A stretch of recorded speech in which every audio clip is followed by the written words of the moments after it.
Oh, remember a guy called up yesterday, wanted to hear that phony phone call I made? Yeah, the one where you stuttered? Yeah, I haven't heard it in years, and evidently it was one of his favorites. Okay.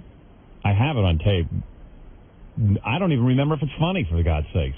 Well, he said it was funny. Want to hear it? Sure, let's listen to it. If it's not funny, we'll stop it. All right. But I don't know if I'll be able to admit that it's not funny. I'll admit it for you. All right. Supposedly, now this is going back a couple of years. We were even fortunate to have it. I forced Gary to get a little more organized, and he found it. This was a contest that we ran here on the radio station. We asked businessmen to send us their business cards. And if they sent us their business cards, they were eligible to win a vacation prize, a week away somewhere. So I figured I'd call the winner and tell him he won, but I didn't want to call him and just say, hey, you won. So he worked for Kentucky Fried Chicken. So I called him up as a high school student doing a paper on Kentucky Fried Chicken. Right. Except my problem was that I stuttered. Yeah. I think that's what it was. I think remember, yeah, that's exactly it. I think that was the premise. You guys remember this one? It sounds familiar. Yeah. That sounds right. All right. Let's see what it sounds like.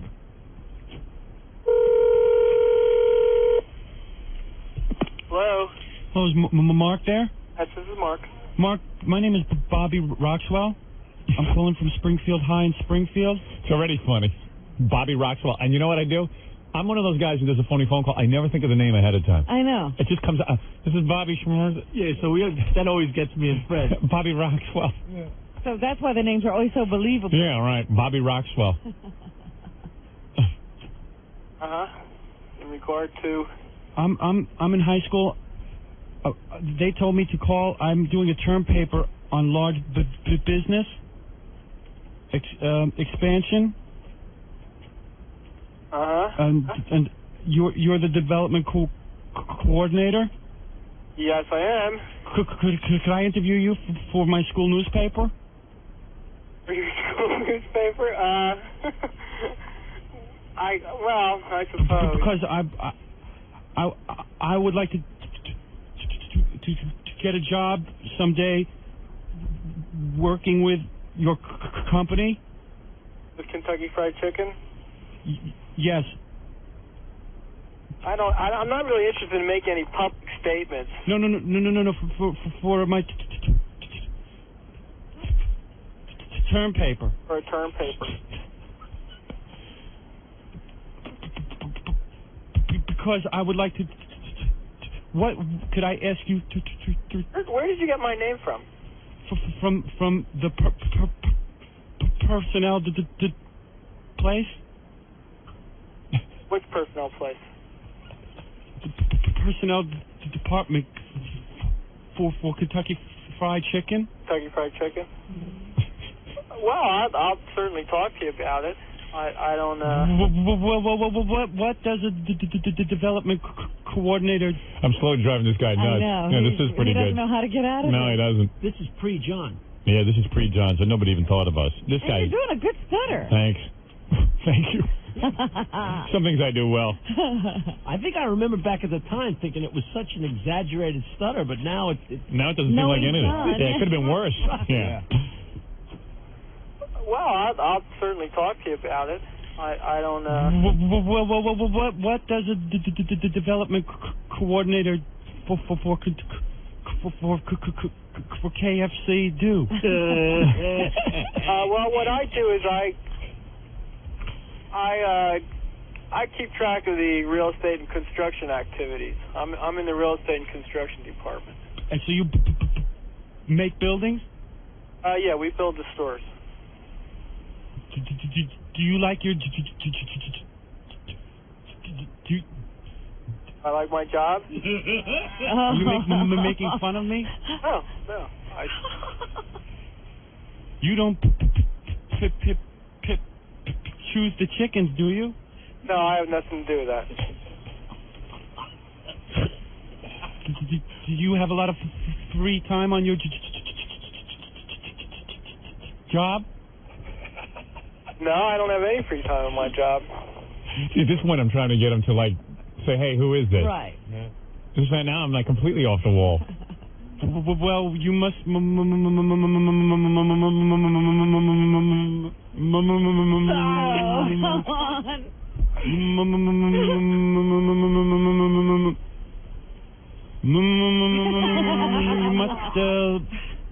Would you like a vacation? Would you like a vacation? Well, I take vacations. Would you like a free vacation? A free vacation? I'm not sure what you mean by that. Well, would you would you kill chickens on your vacation?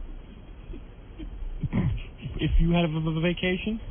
Is that a serious question? Maybe. Do you listen to Howard Stern? No, I never do. Did you send us your business card? Yes, I did. Yes, I listen to Howard Stern. And you sent in your business card to him? Yes, I did. Well, you won a free vacation. I won a free vacation. This is Howard. You like how the guy says, I never listen? No, I never listen. And then as soon as you say he's about to win a prize, oh, yes, I do listen. Yeah. You see, that's a problem with our ratings. Yeah. We've done actual research where our ratings are 2 to 3 points higher than what they reflect in the ratings because of people like him. Amazing. Yeah, but that's just a good little piece of research for you.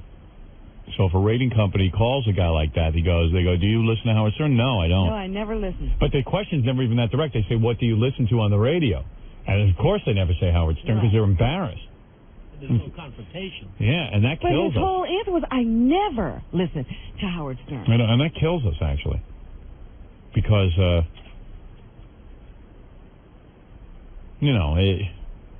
if we don't get ratings, man, we're off. We're out of here. Yeah, we're out. I don't think anybody's putting up with this. No way. You won. I won? Yeah, how'd you going? All right. Howard, Hey, what was going through your head, huh? hey, I was ready to hang up the phone. I couldn't believe what a nice guy you won. You won two for... And then we just tell him. Yeah. And the rest of that is... Who cares? He hung in for that. You know what it is, though? When the personnel department gives out your name to do an interview with a high school kid, you know not to be rude. Because, you'll end up getting fired. We'll be back right after these words. You're listening to The Howard Stern Show on 97.1 The Eagle. 619 at The Eagle. This is Brad Baxter. It's 622 at 97.1 The Eagle. This is Brad Baxter. Howard and the gang are on vacation this week, so we bring you the best of the Howard Stern Show, and we've got some great best stuff lined up for you for the rest of the morning. Remember Grammy Week of 1992? Well, Howard and the gang did the show live from a party celebrating the Grammys, and here it is. It's the best of the Howard Stern Show on 97.1 The Eagle.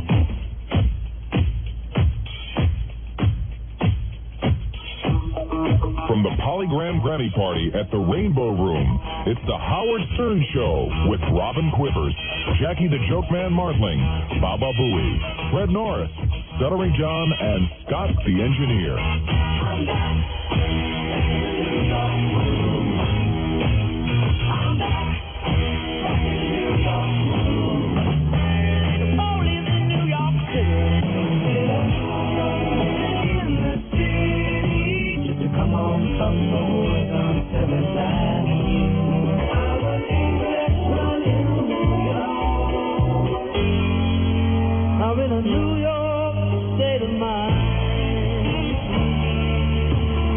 Now, here's Howard Stern.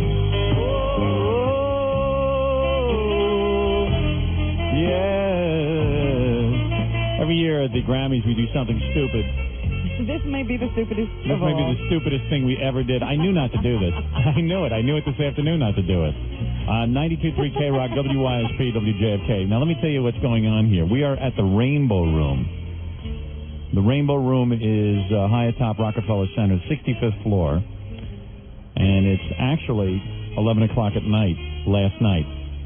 Right. The Grammys are still going on. Grammys are going on. There's supposed to be some big Polygram record company party here. And we thought we'd do the broadcast from here and maybe nab a few good guests. Yeah. But nobody will be here. Well, it looks like they're expecting somebody. Have you looked at the room? I know, it's beautiful. It's beautiful here high atop Rockefeller Center. But and the spread, I mean, they've got all kinds of food. Yeah. A disco area, and then a salsa area, and then the Tommy Dorsey band is playing in one room. And there's these two broads who are hanging out here, like, definitely coming on to me. Right, they are talking to Peggy Panache. Hey, you two babes want to be my guest? Hey, babes, want to be my guest? Come here. Come here. Where's Shauna? Oh, come here. Come on up. Come on. There's Shauna, Princess of Power. Look at the little hot number this is. You two babes here troweling for some man meat? We're here high atop the Rainbow Room. Hey, these girls have just been hanging around trying to get on the air. Why not accommodate them? If I was single, Shauna would be my little girlfriend tonight, I'll tell you that. Shauna's my type. Oh, yeah? Yeah.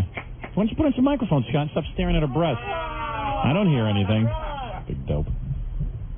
Hey, girls. Hey. Hi. Hey, you're the girl who works for John Scher, right? Right. And what do you guys all decked out, hoping to meet guys? No. Is that what's going to be happening tonight? You're meeting a guy, Shauna? No, I was just getting out of the house. Yeah, and you're all decked out with no bra. How much you weigh? Sorry, funny. How much I weigh? No. I don't know. I haven't weighed myself tomorrow. Oh, come on. Yes. Can you guess?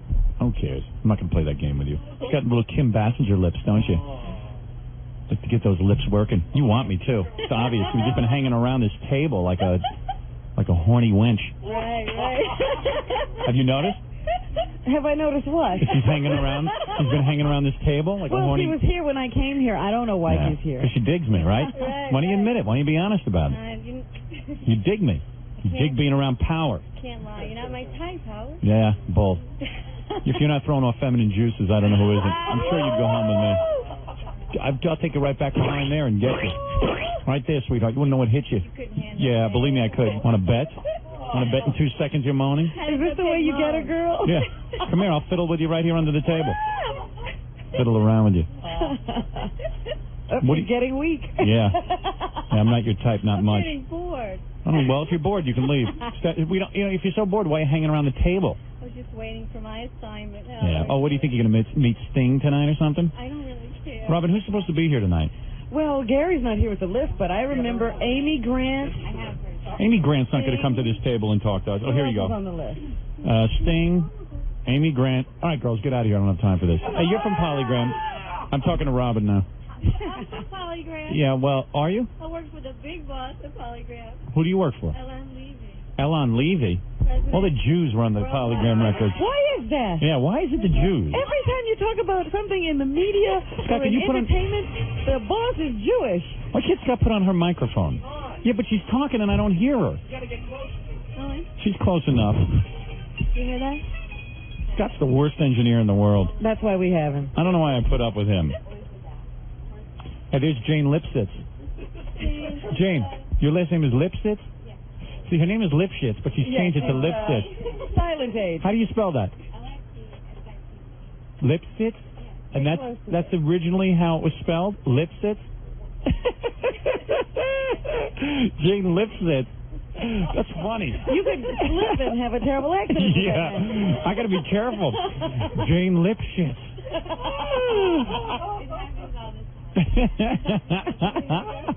And all Jews run this record company. Oh, what is it? Why don't they change the name to Playberg or Dreidelgram? What did you say, honey? What? You have to go work? Looking hot, man. Why don't you pull up your dress so I can see your panties? Let me see your boob. Come here. I swear, I'll pay you for that. She just showed you. Let me see you that. Didn't see it? Come here. Come back here and let me see. Come here. These are all party girls.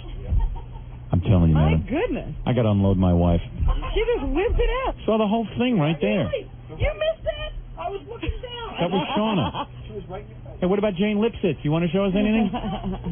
Encore. You get a lot of grief with your name, Jane Lipsitz? Big deal. Don't take it so personal. Howard is a funny name, so.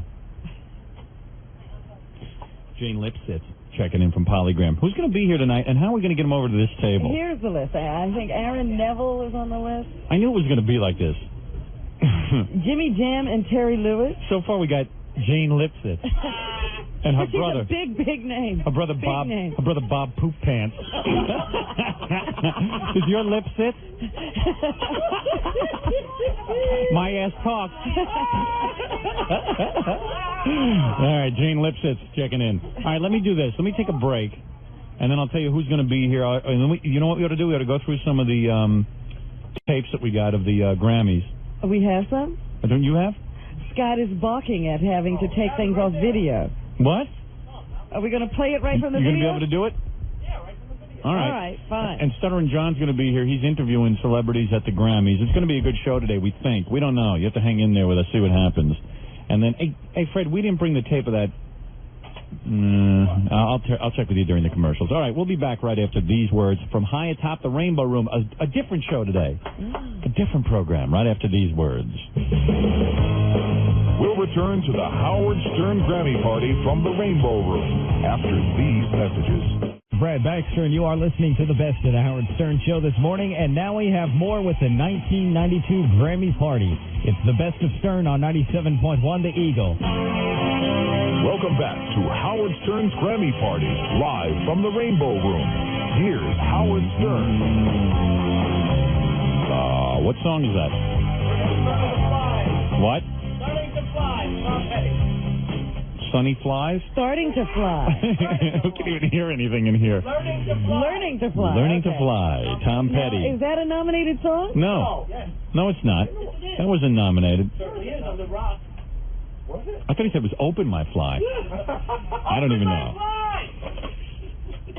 Shut up, Scott. Yeah, just calm down. Scott, the engineer, all excited. He's part of the broadcast. He doesn't get out. Yeah, he doesn't get out of that little room of his. I'm just looking at all the chicks walking around in their cocktail dresses. Look at that, man. They look good. That girl from John Scher's office looks good. Oh, boy. What's this, Howard? Dude, I'm trying to do a show, okay? Can you leave? What's your problem? I don't want to talk to you. Who are you? Yeah, well, why don't you leave? I don't care what you are. Why don't you leave? Come on, man. Seriously, if you're going to start yelling stuff out, I can't do a broadcast. Really. It's all right. Get out of here. Yuts. All right, yeah, good. Keep pointing at me, Putz. I told you this was a bad idea. Robin's getting all upset. Robin's ready to go beat the guy up. No, it's just that I knew we were going to be the entertainment at this thing. See, let me tell you what's going on.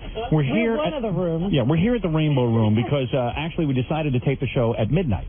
We figured we'd come to this party at the Rainbow Room thrown by Polygram Records because they told us... Would you like to be at a Grammy party? You always hear about these parties after the big award shows, and they seem like they're such a good time. Yeah, and plus... So we decided we'd do a show from a party. So we had a big meeting. We said, should we do the...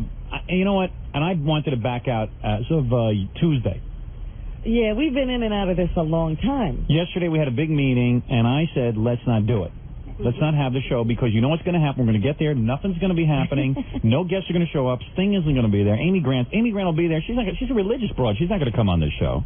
Well, maybe she won't know. I'm going to end up in a fist fight. We're making friends already. We'll tell her it's a country western station. Oh, all right. That's a good idea. Now you're using your head.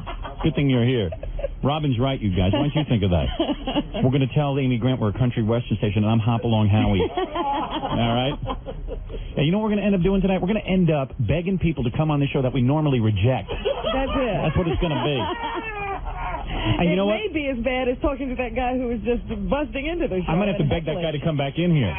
It's unbelievable. But I know what it's going to be. We're going to be the life of the party. People are going to be crowding around us, looking at us. Well, let's hope that there's some interesting people crowding around. Maybe that'll be the show. Sting, Amy Grant, Aaron Neville. But anyway, I just want to go on record saying I voted not to do this show. You did not. And Robin voted to do it. Jackie voted to do it. Fred voted to do it. Fred, absolutely. Fred was the deciding factor. Fred was vehement. And if it turns out to be a good show, Fred, you're right.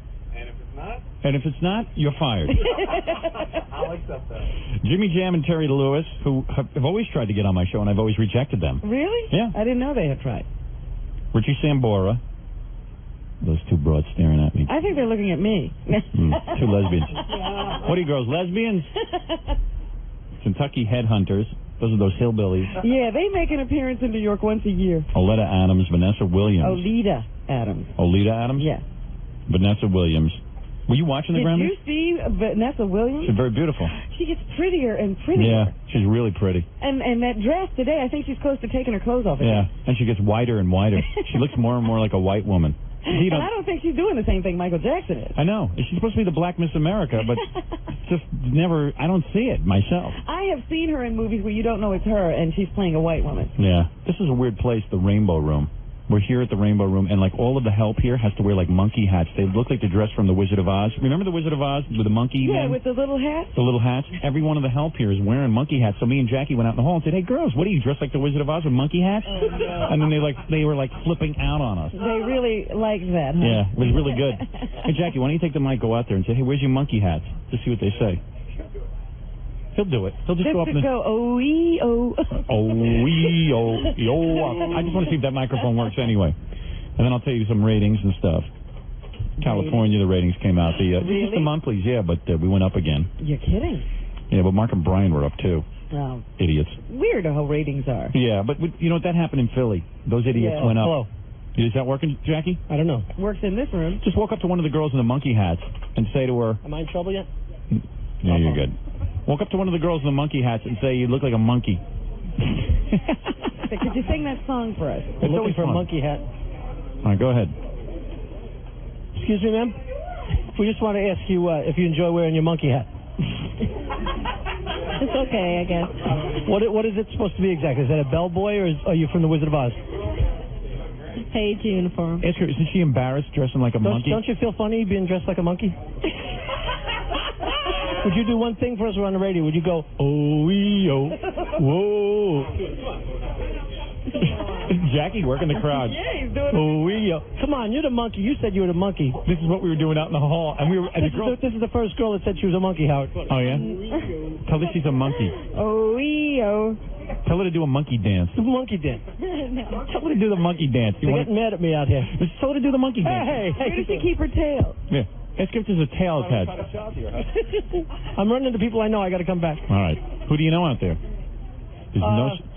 The guy the main guy that throws the party, I know. All right, come on back in here before you get carried away. There's no celebrities here. Well, the Grammys haven't ended yet, have they? No. We're going to see what happens. Those girls were totally confused by the question. Yeah, I know. But don't they realize they look like monkeys? There's going to be a disaster. We already have people who hate us. we're offending the help because we have no one else. This is what Jackie and I did before you got here. I saw you out there flirting. No, it wasn't flirting. We were walking around offending the help, but they were digging it. Looked like you were flirting to me. Yeah, it's amazing when you're on the radio, you can get away with murder, you know. You can just offend people. It's so good. The guy that throws the whole party. Yeah. That was good work, Jackie. You actually handled that well. Yeah, you were good out there. Yeah, you were good. You were working the room. With that stick mic. Gary has such a good job doing that. Why don't you put on, Scott, why don't you get off the phone and put Jackie's microphone on? Look at that. Jackie's talking and Scott just ignores it. Scott, let Fred work the equipment, okay? You sit there and play the stupid sound effects. Because you're not capable of following the conversation. You know what Scott's job is here today at the Rainbow Room? He's got 3 microphones. Fred doesn't even have a microphone. He's got 3 microphones. He's got it. Me and Robin are always on. All he's got to do is watch Jackie. If Jackie starts talking, put the mic on. That's a tough job, don't you think? Maybe we'll put you in a monkey outfit. He could use one of those little hats. Ooh, a monkey hat. You need a monkey hat. Hey, Jackie, go out and see if you can get one of those monkey hats for Scott. We'll buy it over one of the girls. The Rainbow Room. It's a real nice room, though, I'll tell you that. It's beautiful. Yeah, they already gave me the tour. I met the head of public relations. She said I could bring my wife and have dinner here. Oh, that's nice. Yeah, Everybody can. Yeah, if you make a reservation. And it didn't sound like it was a free dinner. She said if you're bringing your wife, let me know so we can, treat you right. Right. Yeah. Yeah. Scott, what I'm going to do is I'm going to write your instructions on your bald head, and then you'll know what to do with Jackie's microphone. Very good. Scott, Fred, you got to tell me when to break here. I have no idea. I will. All right. Cool. All right. I'm trying to gauge my time. All right. Anyway, so the California ratings came out. What happened? Well, for the month we were like our monthly rating was a 3.2. We went up to a 3.2, but for the month we had a 4.6 or something. Wow! So we're really catching on in California. And what we need is all of our friends in California now just to tell a friend to listen to us, right? Or at least say they listen to us. And we don't care if you lie. We don't care if you lie. Just we got to get those ratings going and beat those 2 pussy boys so we can come to California and do a couple of weeks of live shows there. Yeah. Oh yeah, we'll come. No, we'll come. Give us the ratings and we'll be there. And it'll be a big success story. So, now we're up to number 13 in the marketplace. Okay. But the 2 jackasses had a pretty good rating period, too. It's all right. Yeah. Sometimes the days are numbered. That's how the saying goes. Soon we'll be mailing them their monkey hats. Mark and Brian monkey hats. Working in the Rainbow Room. Yeah, they'll be working the Rainbow Room. Hey, we used to be on the radio. Now we're working right across from Radio City Music Hall. And we're monkeys. We're two monkey men. We're going to do a whole monkey men thing right in front of their studio. Yeah. We're going to bring monkey them uniforms. uniforms. Yeah. There you go. Two little pussies. Kick your ass, you little pussies. Stealing my material day in and day out. I can't wait to just demolish you. What's going on? You got Gary on the phone, Scott? You want to go on the air? Yeah, Gary. Yeah, put him up on the air. We'll talk to him. Put him on the air on this phone. Well, put him on some air. We'll see what's going on over at the Grammys. See if those guys are coming here with some stuff. They're on the air? No, he's calling on the other phone that he can put on the air. All right. We'll find out what's going. We're broadcasting from the Rainbow Room. This is a couple of girls walking around in cocktail dresses so far. There's no big stars here yet. Go ahead, Scott. It's our usual, well-organized. It's our usual confusion. All right, let me take a break. I'll get Gary up on the phone, find out what's happening at the Grammys, and then we'll listen to some Grammy tape. Okay. And then Stuttering John should get here with his interviews and stuff. Hopefully, if he wasn't thrown out. But it's a pretty good sign he's not here, so it means he wasn't thrown out. All right? Take a break. From the Rainbow Room, the Howard Stern Grammy Party. More after this. You're listening to The Howard Stern Show on 97.1, The Eagle. 6:43 at the Eagle. This is Brad Baxter. It's 6:46 at the Eagle. This is Brad Baxter, and we are back with the best of the Howard Stern Show. And now we have more with the 1992 Grammy Award Show party. It's the best of Stern on 97.1, The Eagle. Live from the Rainbow Room, it's Howard Stern's Grammy Party. Once again, Howard Stern. You got Gary on the phone? Good. Gary? Yeah. You are backstage at the Grammys right now as we speak? James Brown has just entered the room. Oh, is John going to ask a question? Yeah, I think John's going to try to get one off on him. Who have you gotten so far? Let's see, we got Bonnie Raitt. What did she say? What's that? What did Bonnie Raitt say? We'll save it for the air. She was, she feigned not knowing you as usual. Oh, my God. She hates me.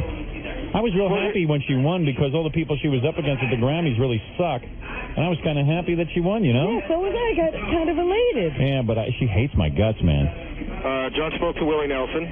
Oh, yeah? Let's see, he also spoke to Roy Rogers. that broke the room up. Oh, yeah? Robbie Robertson told a little anecdote about you. Is that right? Yeah. And James Brown, does he feel good? Little Steven he spoke to not the Fresh Prince, but DJ Jazzy Jeff. He really irritated David Crosby. He'll probably never come on the show again. Really? Yeah.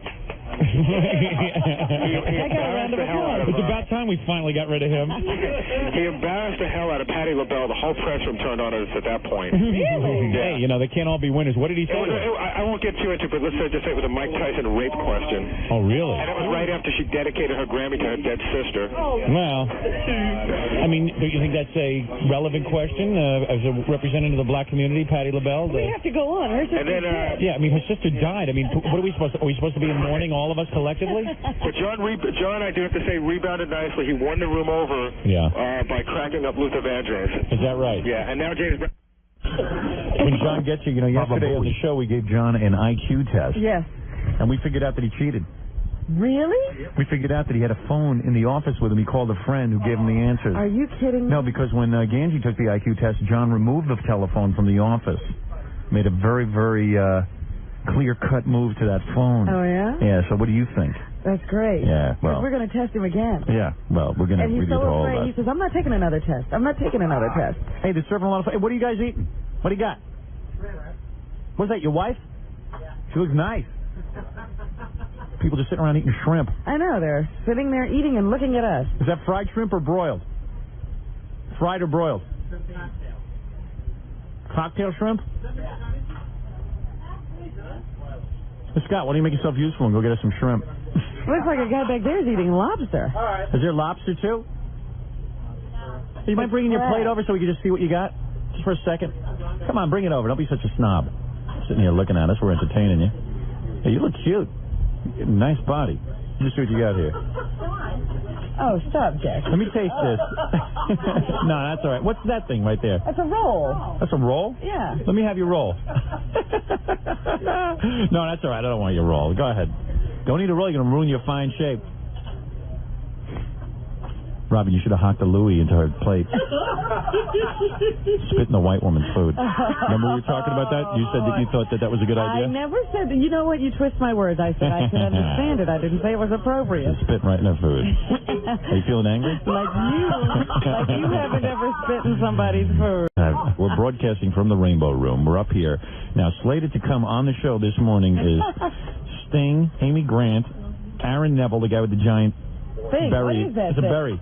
It's a berry, a boil. That's a berry bush. He's got a giant boil on his head. Jimmy Jam and Terry Lewis, whoever they are. Those are those two producer guys. We are in a room that is 4x4, and Scott is smoking. Scott, no cigarettes, man. Put it out. I don't want to smell a cigarette. You disgust me with your habits. All he's been is a problem so far. So far, you've done everything wrong. You have done nothing right. Put it out on your head. I know Scott's so depressed one day he's going to show up at work with a rifle and just go through the whole building. Just calm down, all right? Everybody loves you. Hey, we're the ones who put up your money for your stupid disco business. Who else is going to do that for you? See, Scott's taking vacations to the Poconos on the weekend. Right. Relaxing and maxing. Richie Sambora of Bon Jovi will be here. Kentucky Headhunters. They're just a bunch of hillbillies. We can goof on them. They really look like they're missing chromosomes. Yeah. And plus, we're on the 65th floor, so it'll be good for them to leap from. Don't you think? We'll suggest to them, hey, you guys. Try opening those windows. Yeah, open the windows and see what happens. There go the Kentucky Headhunters. Rejects.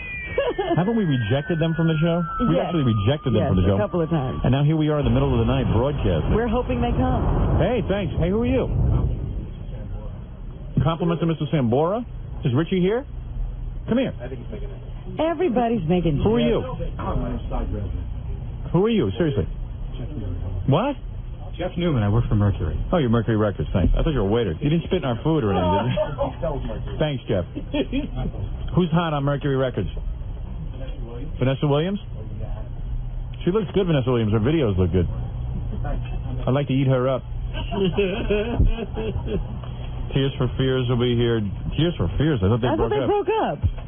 Hey, my man, can you get Vanessa in here so I can rap with her? Once she gets there, sure. Yeah, good. Great. She was looking very good at the Grammys. Thanks. I never thought had a lot to do with it. Did you ever think she'd be a star? Seriously. Absolutely. You really did? You believed in her? You knew she could come back from that whole scandal and everything. Yeah, well, I didn't know her back then, but... You know, be honest, you didn't think she'd do it. Yeah, I did. Probably didn't even know she could sing. Well, you were like, I don't even like her. That's what you were doing. What are you, an A&R guy? No, I make videos. Do you? Yeah. What videos have you made? Vanessa Williams. Yeah, that's a good one. Elite Adams. What do you mean you make them? You direct them? I work for the record company, so I kind of administrate the process. Oh, so you don't make the videos, you just watch. Pay everybody. Yeah, you get to watch. Very good. Danish and in other words, you contribute nothing to the creative process. I kind of control it. This is probably the guy who took the penthouse pictures of Vanessa Williams. Right, yeah, sold them. But he's a good dude because he got a shrimp. Yeah. And that's all that counts with me, my man. Thank you. And don't worry, we'll be polite to Vanessa. Don't worry. We'll be cool. Don't worry. James Brown, Boys to Men, and Kathy Mater. Kathy Mattea. Oh. Didn't she do overnights for us? All right. Where are we, Fred? Do I have to take a break? We could. All right. And when we come back, me and Robin will review the Grammys for you. We're going to take a look at some of the tapes. Yeah. And then I got to just get the air conditioning fixed. I'm freezing in here. Oh. I'm going to ask Vanessa Williams if she'd ever put out a scratch and sniff cover on her album. What do you think of that? Like you just scratch and sniff. No artist has ever done that. All right, we'll take a break. Hey, did you bring John's record with us? Yeah, I've got a few. Oh, good. Okay. Oh, great. Yeah, we'll play him for some record guys. You got the new one, too? I've got Mund, and I've got an old Josie Sack. Good, that's perfect. All right, we'll be back right after these words. Don't go away. We're at the Rainbow Room. We're here. It's Grammys night. You're actually listening to a broadcast that we taped last night. We went until 2, 3 in the morning doing this because we love you so much, and we want to make sure this is a good broadcast. We always aim to please. That's right. We'll be back right after these words. Stay tuned. We'll return to the Howard Stern Grammy. Of Stern on 97.1, The Eagle. Hey, come on, man. Wake up. We're back live from the Rainbow Room. Here's Howard Stern. Yes, Howard. Could my headphones be any louder? That's ridiculous. Yeah, I love it. I want to go deaf so I can leave the business. Where's Peggy? She wants to ask us a question if we want the guy from Tears for Fears. I told her. Peggy, come here. Come here, Peggy. Did you have a question to ask us? This is Peggy, our little hot promotion director. We think she's too good for any man. Who's wearing a... Ooh, I just saw up your dress. Whoa, man. I just saw right up your dress. No, you didn't. I sure did. Did you really? Look good. Thanks. You smell good. Fresh. No, because I listened to your perfume tips the other day. Scott, don't put on her microphone. It's on and up all the way. It's where it'll go. No, that's all right. Just, I don't really want to hear what she has to say. I just want to look up her dress. All right? Did you see up her dress? No, I did not. Jackie, did you? Yeah. And the slit just opened right up. Peggy, our promotions director. Our last promotions director used to wear, like, kabuki dresses. You couldn't even look up a dress. She was keeping that granny dress alive. She's the only woman I know still dressed in those granny dresses. Hey, Peggy, do me a favor. Close your legs because I smell shrimp. Oh, I'm sorry. It's this plate of shrimp I'm eating. I knew it had to happen. I was just waiting. I really did smell shrimp. I go, wow, Peggy's really in love with Maybe me. she should be using that perfume. I told Peggy to wear that outfit today. Yeah? Yeah, to the Rainbow Room because she'll meet a guy wearing that. You know what it He is? consults you on your clothes? Yeah. You don't have a shirt on under there, do you? Under your dress? No. She got like a low-cut sports jacket with no shirt underneath it. It's a coat dress. Yeah. Coat dress? Yes. Wow. Ooh, coat dress. Wow. Tell you that. What do you have underneath your dress? You have a bra? Yeah. Oh, you do? Absolutely. But there's no shirt on under there, or any kind of bodice. What do you call that? Bodice? Bodice? Bodice. Yeah. Peggy's out trolling for executives. It's hard for her to keep her mind on the show. She's already forgotten the question. Yeah, right. Did you have a question for us? If you wanted this person? Here, ask me a question. Oh. Oh, man. Did you forget the question? Do you want... Your legs look nice. Thank you. You wear panties with those stockings? Well, yes. You do? Yeah. Those are, pantyhose. Yeah. And you wear panties under your pantyhose? Yeah. Isn't that a lot, Robin, to wear? You don't do that. No, I do that. You do that, really? Yeah. Some people don't, but I do. Right. Keeps you fresh. Oh, here's the guy from Tears for Fears. There he is. Oh, He's here he coming is. in. I guess he does want to do this. Give me names, quick. Roland Orzabel. All right. Come on in, man. Sit down. Let's have some fun. Screw this party. It's not happening at all. What's going on with you? How you been? Pretty good. Now the Party's fun's going gonna real start. well. Now the fun's going to start. Which one are you, Tears or Fears? What's going on with Tears or Fears? Tears for Fears. What's going on with you guys? We heard you broke up. Yeah, what happened? Did I you think you guys broke up. Yeah, we did. That other guy was lousy anyway. I thought you were better than him. Thank you. I always did. I put on your headphones so you can hear. No, it's all right. I can hear you. You can? Yeah, it's just, I prefer to feel like my voice is humble. Rather, all the echo you get in the cans sounds like you're really important. I thought your last album was real good. I bought it. You bought it? Yeah. You didn't get free copies? No. See, I never get free copies for albums. I tell you, I'm like the most disrespected guy in radio. That's the one stupid perk we're supposed to get. Right, we're in the business and we can't get a record. I had to go out and buy the Tears for Fears album. I should have gotten that for free. You better get me a pair of pliers for this interview. It's going to be a tough one. Did you go to the Grammys? I certainly did, yeah. You're wearing one of those red ribbons like everybody else tonight. And why was everyone at the Grammys wearing red ribbons? Because they were handing them out. I figured that was it. I thought there was something political involved. Well, I don't think AIDS is political. Oh, it is AIDS? Yeah. That's what it's about, AIDS? You knew it. No, I didn't. You did. I didn't. I had no idea. At the beginning of the show. I don't know whether they said anything about it in the beginning of the show, but everybody just showed up with the red... How's that going to cure AIDS, though? Wearing a red ribbon. You never know. Do you think that'll help? Imagine they found out that the red ribbon cures AIDS. Or it prevents it. Yeah. See, now tonight he's safe. Yeah. As long as you wear that red ribbon, anyone can have sex with you. Well, I don't know. I thought it was people in favor of Barbara Streisand getting a nose job. That's what I thought the red ribbon was. That's what I thought. Oh, come on. Have some fun. You're drinking too much wine. What's the matter? I'm English. Why are you so bummed out? I'm not bummed out. You seem bummed out. I feel fantastic. You know what it is? Tears for Fears is a very serious group. Cerebral. Very cerebral. Yeah. Your last album was very not cerebral. true. No, that's true. I'm an easygoing guy, You look a little like Arlo Guthrie. Anyone ever tell Thank you that? very much. No, seriously. That's I mean a compliment. I mean that as a compliment. Thank you very much. Around the era of his big hit album, which was Alice's Restaurant? Alice's Restaurant. I mean it. I thought it. You know, it's so late at night, I feel like Larry King. It's wild, isn't it? Isn't it weird broadcasting at night? It's very strange. We don't know what to do. We're not up at this time, usually. So the red ribbon means that if you're against AIDS... I don't know. You're supporting AIDS or you're against AIDS? I don't know. I don't know. I don't think anybody supports AIDS. I can't even think of one person that supports AIDS. But, so what does that mean? In other words, you are in sympathy with anyone who has AIDS? Or you want more funding? What does it mean? What does it mean? Seriously. I think it's just a move for AIDS consciousness. I know see. What I mean? You know. I feel kind of guilty just sitting here eating shrimp while you're talking about something serious like AIDS. No, AIDS. Well, I think you can blend the two. You know, definitely. By the way, consciousness is all about. I don't know if you know this, but our engineer has AIDS. Scott, the engineer.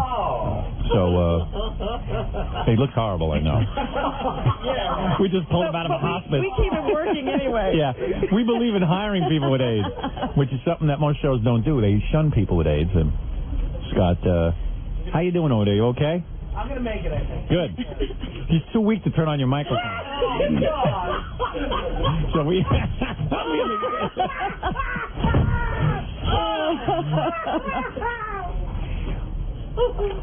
So anyway, what impressed you at the Grammys? Did you win a Grammy?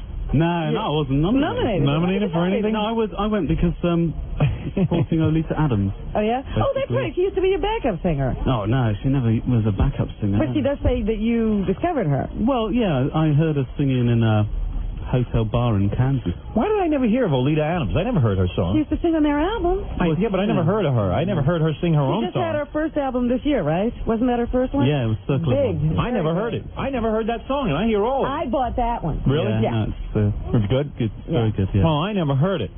Well, don't be so proud. I can't believe. Now, what are you doing? Are you taking what are you going to take some time off or something? Why don't you get back in the studio? Put something together. No, I'm in the studio now. I've got a studio at home. It's called Neptune's Kitchen. So you made like many major dollars that you could put a studio in your house. Yeah. I mean, you could retire at this point. I could afford to take you out to dinner. You don't even need to be on the radio anymore, is what I'm saying. You know, think about it. This is a goof. I know, I don't need... No, in other words, you made millions of dollars. Well... Wow. Good, See, I don't good for you. understand that. Why? There's some people who make record after record after record, and they still don't have any money. Yeah. And then some guys make a couple, and they can retire. Funny, isn't it? Allow me to explain it. You know what it is? Allow me to explain it. No, you know what it is? No, let me explain it. Will somebody please No, let tell me explain. Let me say what it is. No, it's publishing. You guys own your own songs. You had a couple of great hits. That's big money. That continues to be big money. Also, you did a little touring. Touring goes right to the artist.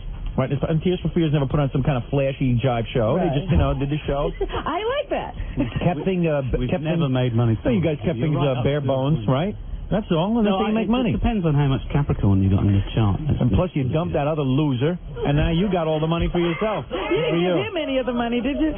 What's that guy's name again? The other guy? I forgot already. Kurt, with the crew cut, right? Kurt had the crew cut. Yeah, big deal crew cut, trying to look different. Big dummy. Oh, boy. And he probably broke up the group, didn't he? Tell the truth. He's the one. He had to go do solo work because he couldn't handle being with a partner. Jerk. He got something good. You know what the odds are of becoming a hit recording artist? Does anyone here know? Scott, do you know? Oh, Scott dropped dead. Let me say, it's very slim to none. Thank you. Who are you that you knew the answer? Because you just won the prize. You get a piece of shrimp here. Here. There's a shrimp for you. All right, good for you. That's right. This guy, your partner, Kurt, as you call him, is the Sally Struthers of rock. You know who Sally Struthers is? No. Sally Struthers was on a show called All in the Family. Here's a blonde, she looks like every other blonde in the history of the television industry. She lucks out, she gets on a hit show. All she had to do is stay on the stupid show. She would have had more money than God. She had to leave the show because she had artistic things to do. You know what she does now? She raises money for children in third world countries. That's what she does. Yeah, but that's a good cause. It's a good cause, but it doesn't bring home the bacon. What kind of job is that? I'm telling you. I'm telling you, all she does is those commercials, is these starving children, which I'm not saying is not important, but She more should be able important. to send money. She shouldn't be doing that. Right. Instead of raising money, she'd actually be able to send over money to Africa and other further world nations. Now, I liked her. who? Robin? Yeah, she's good. Yeah. Because she has short hair like your ex-partner. No. I remind you of That's Kurt. right. Not at all. That's because you're a racist and you don't like white people. Oh, gee. That's your problem. I know your whole scene. See a white guy, you think he's goofy. But your partner, he had something good. Now, here's a money-making proposition. Here's for beer. Yeah. Here's a group. They're accepted by MTV. They have many fans. All this guy has to do is milk it. Milk it till it's over with. And by the way, if he wants to do solo projects, fine. Go do your solo projects. You don't have to end Tears for Fears. Don't be a jackass. It's like me and Robin, right? Yeah. We've worked together. How long we worked together? 11 years. It works. Why would I break it up? What am I going to do? Go do something solo? What, my ego is so big that I have to do something solo? So from now on, it's going to be Howard Stern and Robin Quivers all morning. Well, it always has been. Yeah, that's what it is. I don't have an ego problem. She doesn't have an ego problem. Although I'll tell you one thing, I get one hit song, I'll dump her ass. Thank you. No offense, Robin, but I'm not sharing publishing with you. It goes for me. If I get a hit song, I'm dumping you. That's right. And I understand. Well, listen. So you were at the Grammys. What impressed you with the Grammys? Anything? Well, I thought the performances were really good, you know? I'll tell you who sucked. Let me tell you something. I'll tell you who I thought sucked. Okay, Who go ahead. Paul Simon, horrible. All right. No, yeah. Oh, come on. Great. All right, Did look. you like the time changes? Oh, Weren't they please. very significant? Come on. Be honest. You got to be honest. No, I'm being honest. You're really reaching to find something good about that. I thought that was really good. Let me tell you something. Where's all that country western? Did you forget about that. Now they're claiming country western is bigger than rock than music, pop. than pop music itself. Now I'll never accept that hillbilly Garth Brooks with that stupid hat. Are you supposed to wear a hat pulled down over your eyebrows? Did you ever see anybody wear a hat with a hat over their eyebrows? Is he stupid? Can't he find a hat his size? Can you believe that? It's unbelievable. Who buys those records? Yosemite Sam? Well, anyway, I liked. Who did you like? No, I'll tell you who else was horrible. Metallica was horrible. That was great. It was terrible. And I love heavy metal music. You can see I got a heavy metal hairstyle and heavy metal look. I've got the metal rings and watch. I have a heavy metal look, and I love heavy metal records. But Metallica was horrible. Yeah. Horrible. It was horrible. Maybe I'm getting old. My opinion is that heavy metal doesn't ever sound good on television. Maybe that's good. I thought Really? Metallica was good. I still can't get the hype on Metallica. I think that's a goof. I'm trying to think what else I saw. Mariah Carey. Let me tell you something. That's a joke. What the hell happened to music, man? Mariah Carey's a big star. What happened to music? Remember how cool music was for a while? Say it. Go ahead. I'm not saying it. I'm just there nodding. You might as well say it. No, I'm just pulling faces. It's like showbiz. It's like watching a Sammy Davis Jr. review in Las Vegas. That's what it is. That's what it is. Like Vegas. LL Cool J, he was good, yeah. LL Cool J was like horrible. I hate that crap already. Send me some music. That sucked. That's dancing. That's good stuff. You thought that was good? Yeah. No, you know what that is? That's choreography. See a guy jumping around on stage. Sit still and sing something. That's what I thought. I'll tell you who was good, though. Who else was there? I'm trying to think who we saw. Bonnie Raitt. See, Bonnie Raitt's good. She was good. Yeah, Bonnie Raitt's good. You're one person, even you won't say Yeah, Bonnie Raitt's good, but that bitch can't say a nice word about me. Well, I'll tell you that. Won't say a good word about me. No way. Who else? Seal. You must love Wait a minute. Now, what is that guy's skin condition? That guy's Did somebody burn him in the face? Did somebody burn him in the face? No, I mean, I'm serious. Well, yeah. Do you know the history of this guy? I know a bit about him, yeah. This is this black guy who was singing a very nice song. I enjoyed the song. The song was good. But that camera went in on him, and it was like, I thought at first it was voodoo paint on his Like face. skin is missing. He has a piece of his face missing. Yeah. Do you know the story of that? Well, no, but I do know... you seem to know something about it. Yeah, I know...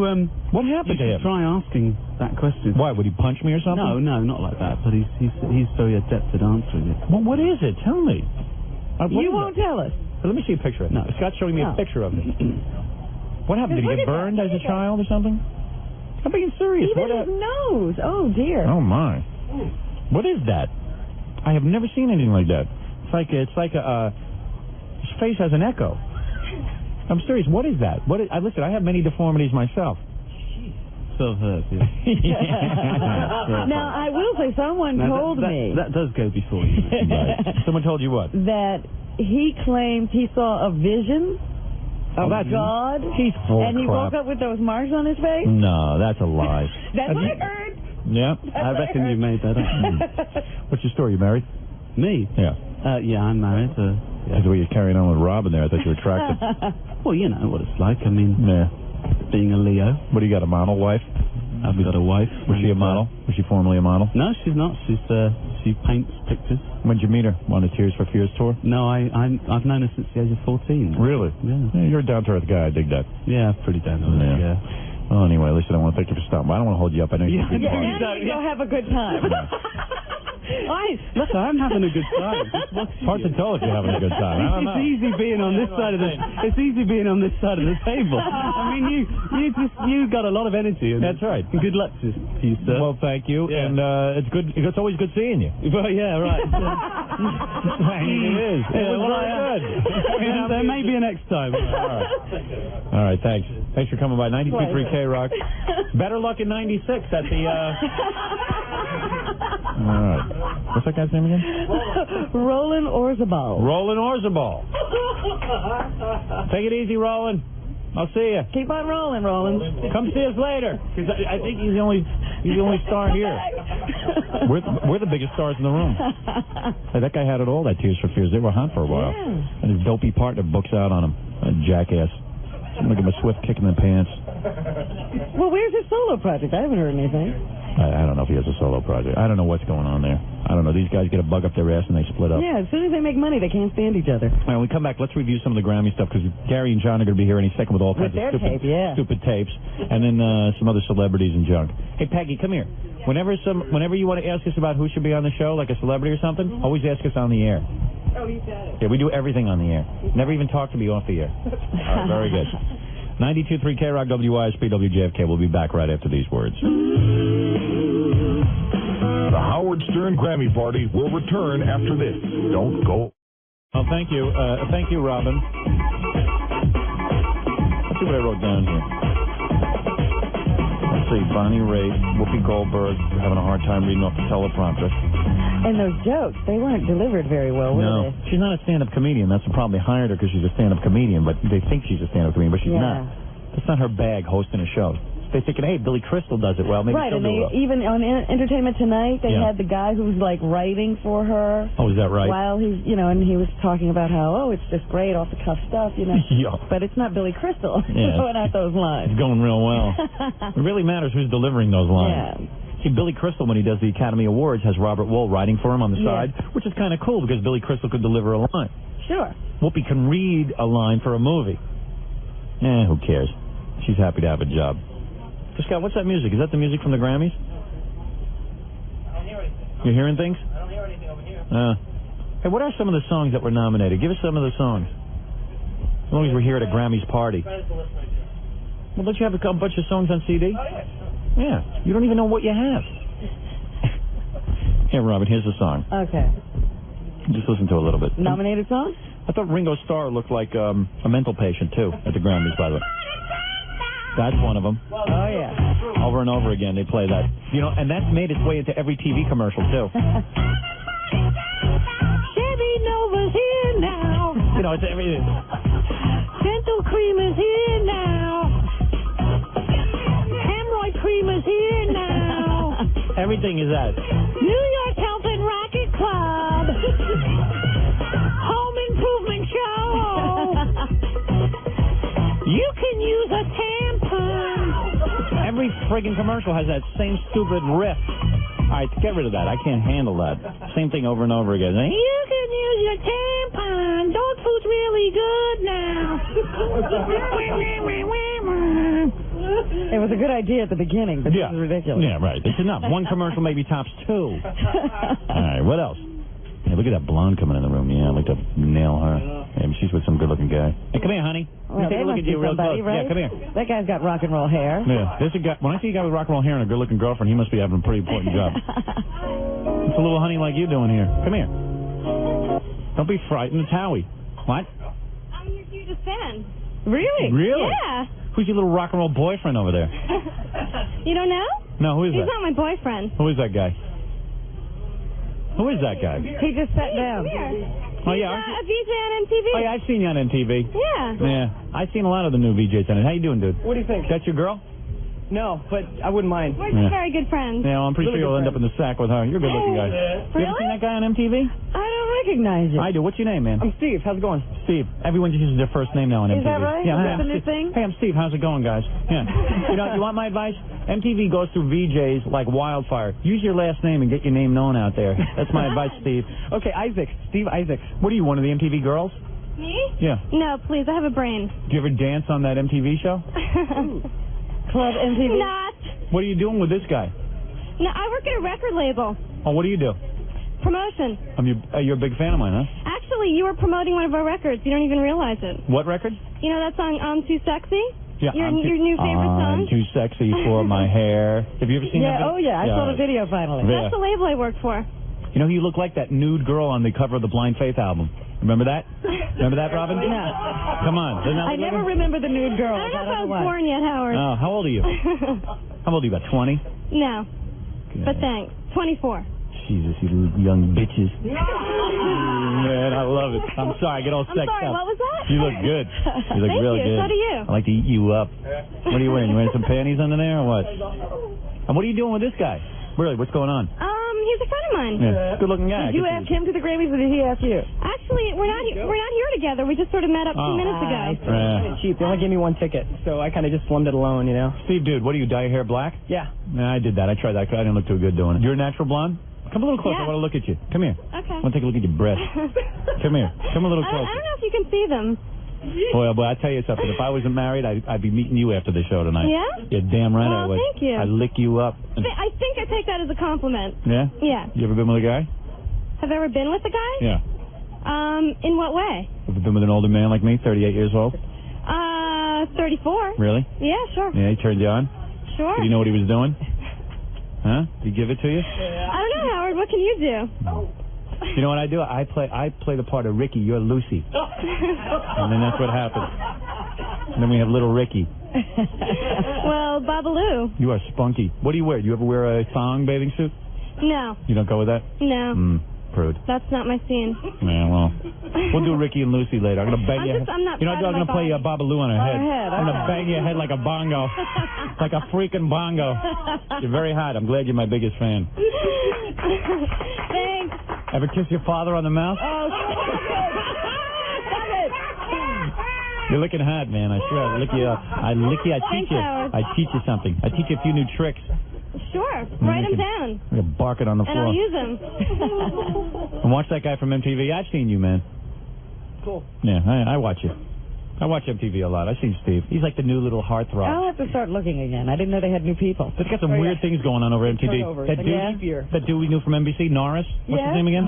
John Norris. That's who I see on it all the time. John Norris is on John Norris was a schlub at NBC. Remember that? He was like an intern. He was an intern. Barely above. Yeah. And now supposedly a lot of girls write him letters and stuff. I mean, So you know. they get a happening haircut. But John's not and even they good wear looking. those little shirts. But John Norris was never good I looking. don't think so.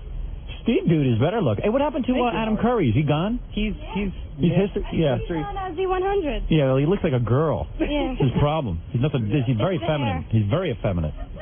Very, very effeminate. Just so Steve, come to think of it, you're pretty effeminate too. Look at that. No At least offense. he doesn't, coif perfectly. I know. Steve, you ever kiss your father on the mouth? How old are you, man? I'm 22. Yeah, they keep getting younger and younger. Yeah, What did you yeah. get hired right out of college? No, I used to play in a band in Los Angeles. I used to book shows, and they saw me out there and said, move out to New York. And Oh, yeah? You went for an audition? no, they came and saw me hosting shows in a club down in L.A.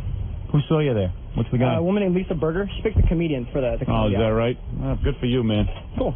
Believe me, you'd be pumping gas if it wasn't for that.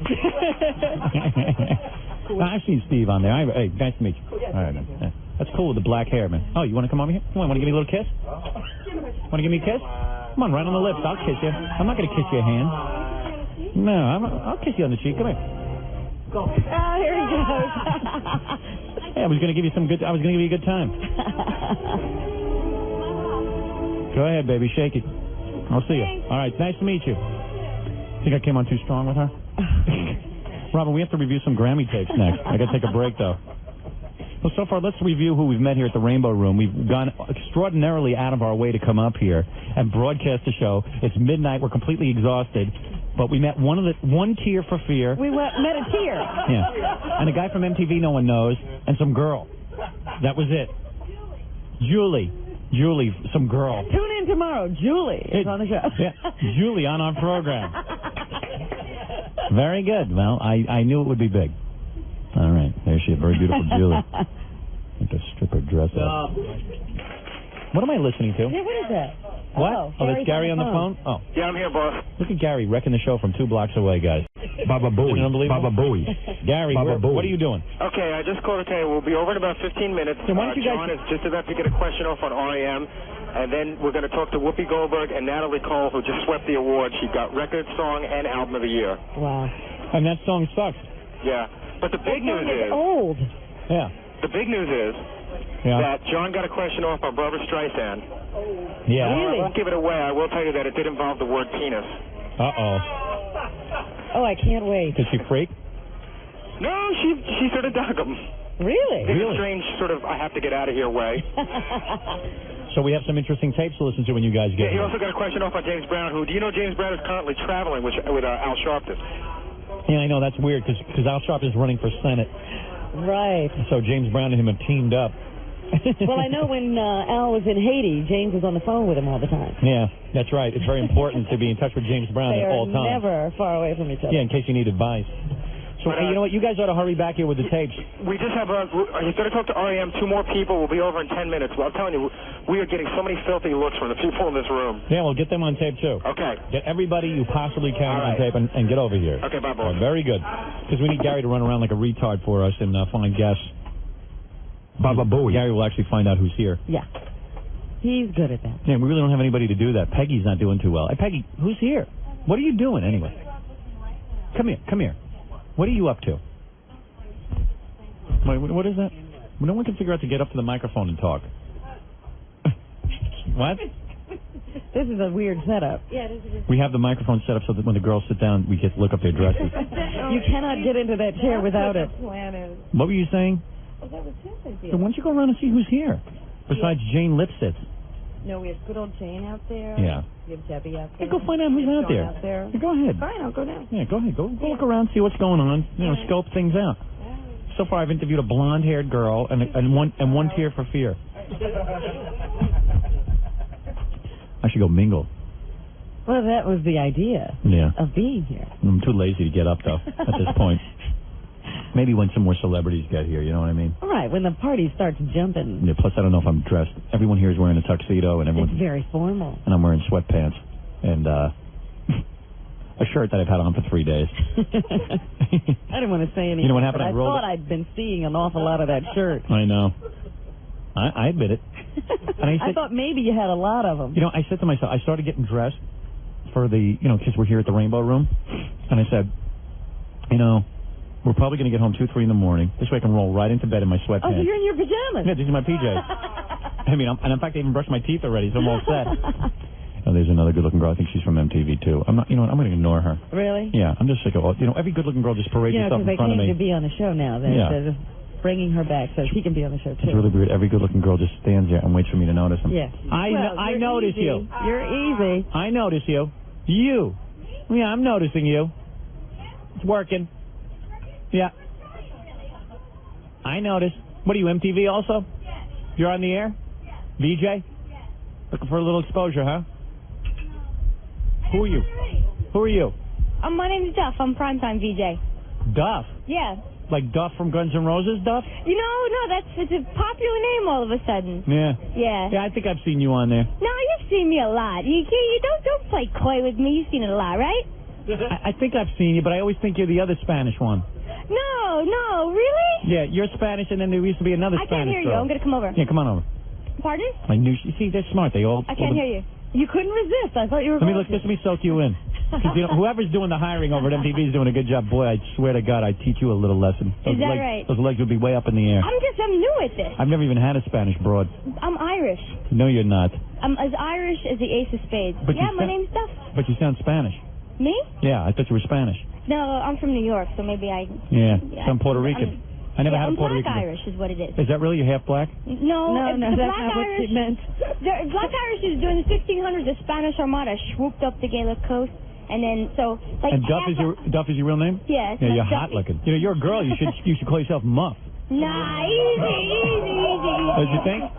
Instead of Duff? Were you at the Grammys tonight? No, we're just broadcasting from this party here. Yeah. The Grammys were kind of fun. No, they weren't. No, you know what? It was like the oral equivalent of Chinese water torture. Yeah. And they had like these big extravaganzas going. We were just waiting to see Barbra Streisand. No offense, I don't want to review the Grammys. I just want to bang you. No. That's all I can think about. Oh, easy. How old are you, you young? Me? How old do you think? About 23. Yeah, you're close. How old are you? Me? I'm a little bit older. I'm 25. 25. You look great. What do you got under that dress? No bra, obviously. You know what? I was shooting today. You know, I was shooting my segments in. So what do you think? You're going to meet a man here tonight? You think you're going to meet Sting or something? Forget about it. You're That's gonna not meet my that. cup of tea. I'm not with that at all. No, yes, No, you what are. happened was... I bet you I could get you right in bed. No. Oh, yeah, I know I could. No, come on. You're dying for it. No, not with this charm that you're laying on. That's not a... Are you drunk yet? No.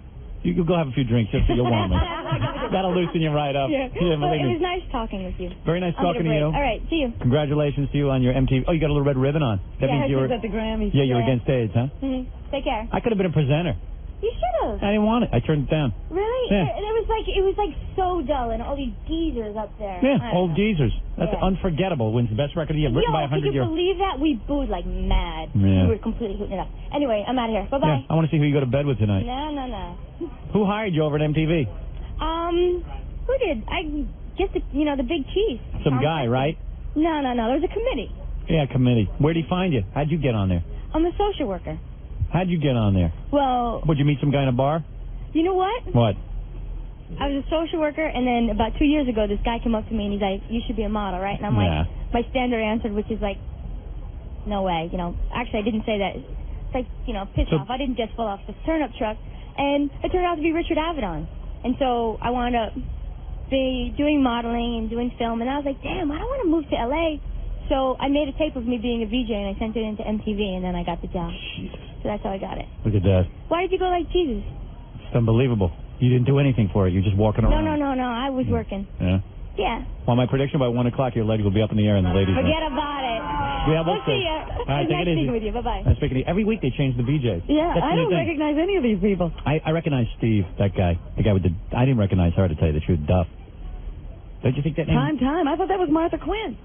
Martha Quinn hasn't been on MTV in a while. Really? Yeah, and Adam Curry's off there. Don't you think that's a good name for her? Muff? What do you think of that? Seriously, you think that's funny? Duff. What the hell is that all about? I told you, everyone on MTV now has one name. They're doing that. See, they're going through all the phases of radio. Yeah. We went through that phase. Robin for a while was just Robin. And I was La Stern. Well, anyway, where was I? I was talking about something before she distracted me. It was pretty interesting, too. At least to me it was. We had just talked to Gary, right? Yeah. There was something I had to talk about, though. I was in the middle of about my testicles. Right, you did. Hey, Robin, you seem to really care. Oh. Yes, Howard, you were talking about... You're sitting close enough to relieve some of my pressure.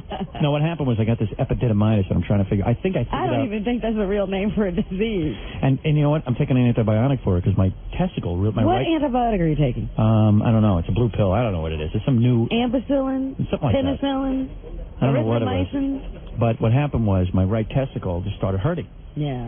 So I was like flipping out because I was like, I didn't strain myself or anything. I don't think I strained myself. It's just my right testicle hurts. And then I went to put my jeans on tonight and it started bothering me again. But I thought the medication took care of it. Well, you just don't want to irritate it. I'm sure that what's happening is it's beginning to heal. Right. But it's still sore. Yeah, and it probably doesn't help that we're up late at night. I should be getting some sleep or something. Well, you're going to sleep tomorrow. All right. You just have to calm me down with all that sleep routine. I'm very uptight about not getting sleep. One of my reservations about doing this was having to listen to you complain. And whine. All right, do I have to take a break? You can, yeah. Okay, why don't I take a break here? We come back, and let's, for God's sakes, roll some tape here and see what happened at the Grammys, as long as there's a Grammys party. And then Robin will predict the news for tomorrow. I was going to say, let's do something Grammy-like. Right, and then, Peggy, Can you give me 2 little... Excuse me, is this too much of an inconvenience to ask you to do something? Can you give me 2 little pillows for my nuts? I need some help with them. Peggy has to do whatever we say tonight. That's what she's been told by the station. Hey, any of these black guys Seal or Bobby McFerrin? I don't think so. Who are you black dudes? You in the music industry? Are you? What do you do? Publicity. You produce? No, publicity for Mercury. You know me, Howard. Yeah, I know. You work the black station. Yeah, not the black station, the black press. Oh, yeah. I got a group for you, Black Sheep. Oh, he used to work for the Haitian paper. No, not a Haitian paper, Rob. Which paper? Carib News. Hey, let me tell you something. They wrote us a letter, remember? I hope we're not on the air. Yes, we are. I wanted to tell you something, my friend. No, we always talk to people on microphone off the air. This guy's avoiding the boat to Haiti. That's what it is. You're supposed to be on that flotilla. He's hiding here. He's hiding here at the Rainbow Room. Yeah, under your hair. This guy used to park my limo. Now he's a big shot. Here's a guy comes over from Haiti, and all of a sudden he's a big newspaper guy and everything else. Trouble. Hey, good for you. Trouble. Yeah, very good for you. All right. Get out of here. I'll bring a nice guest for you, Howard. Go park my car.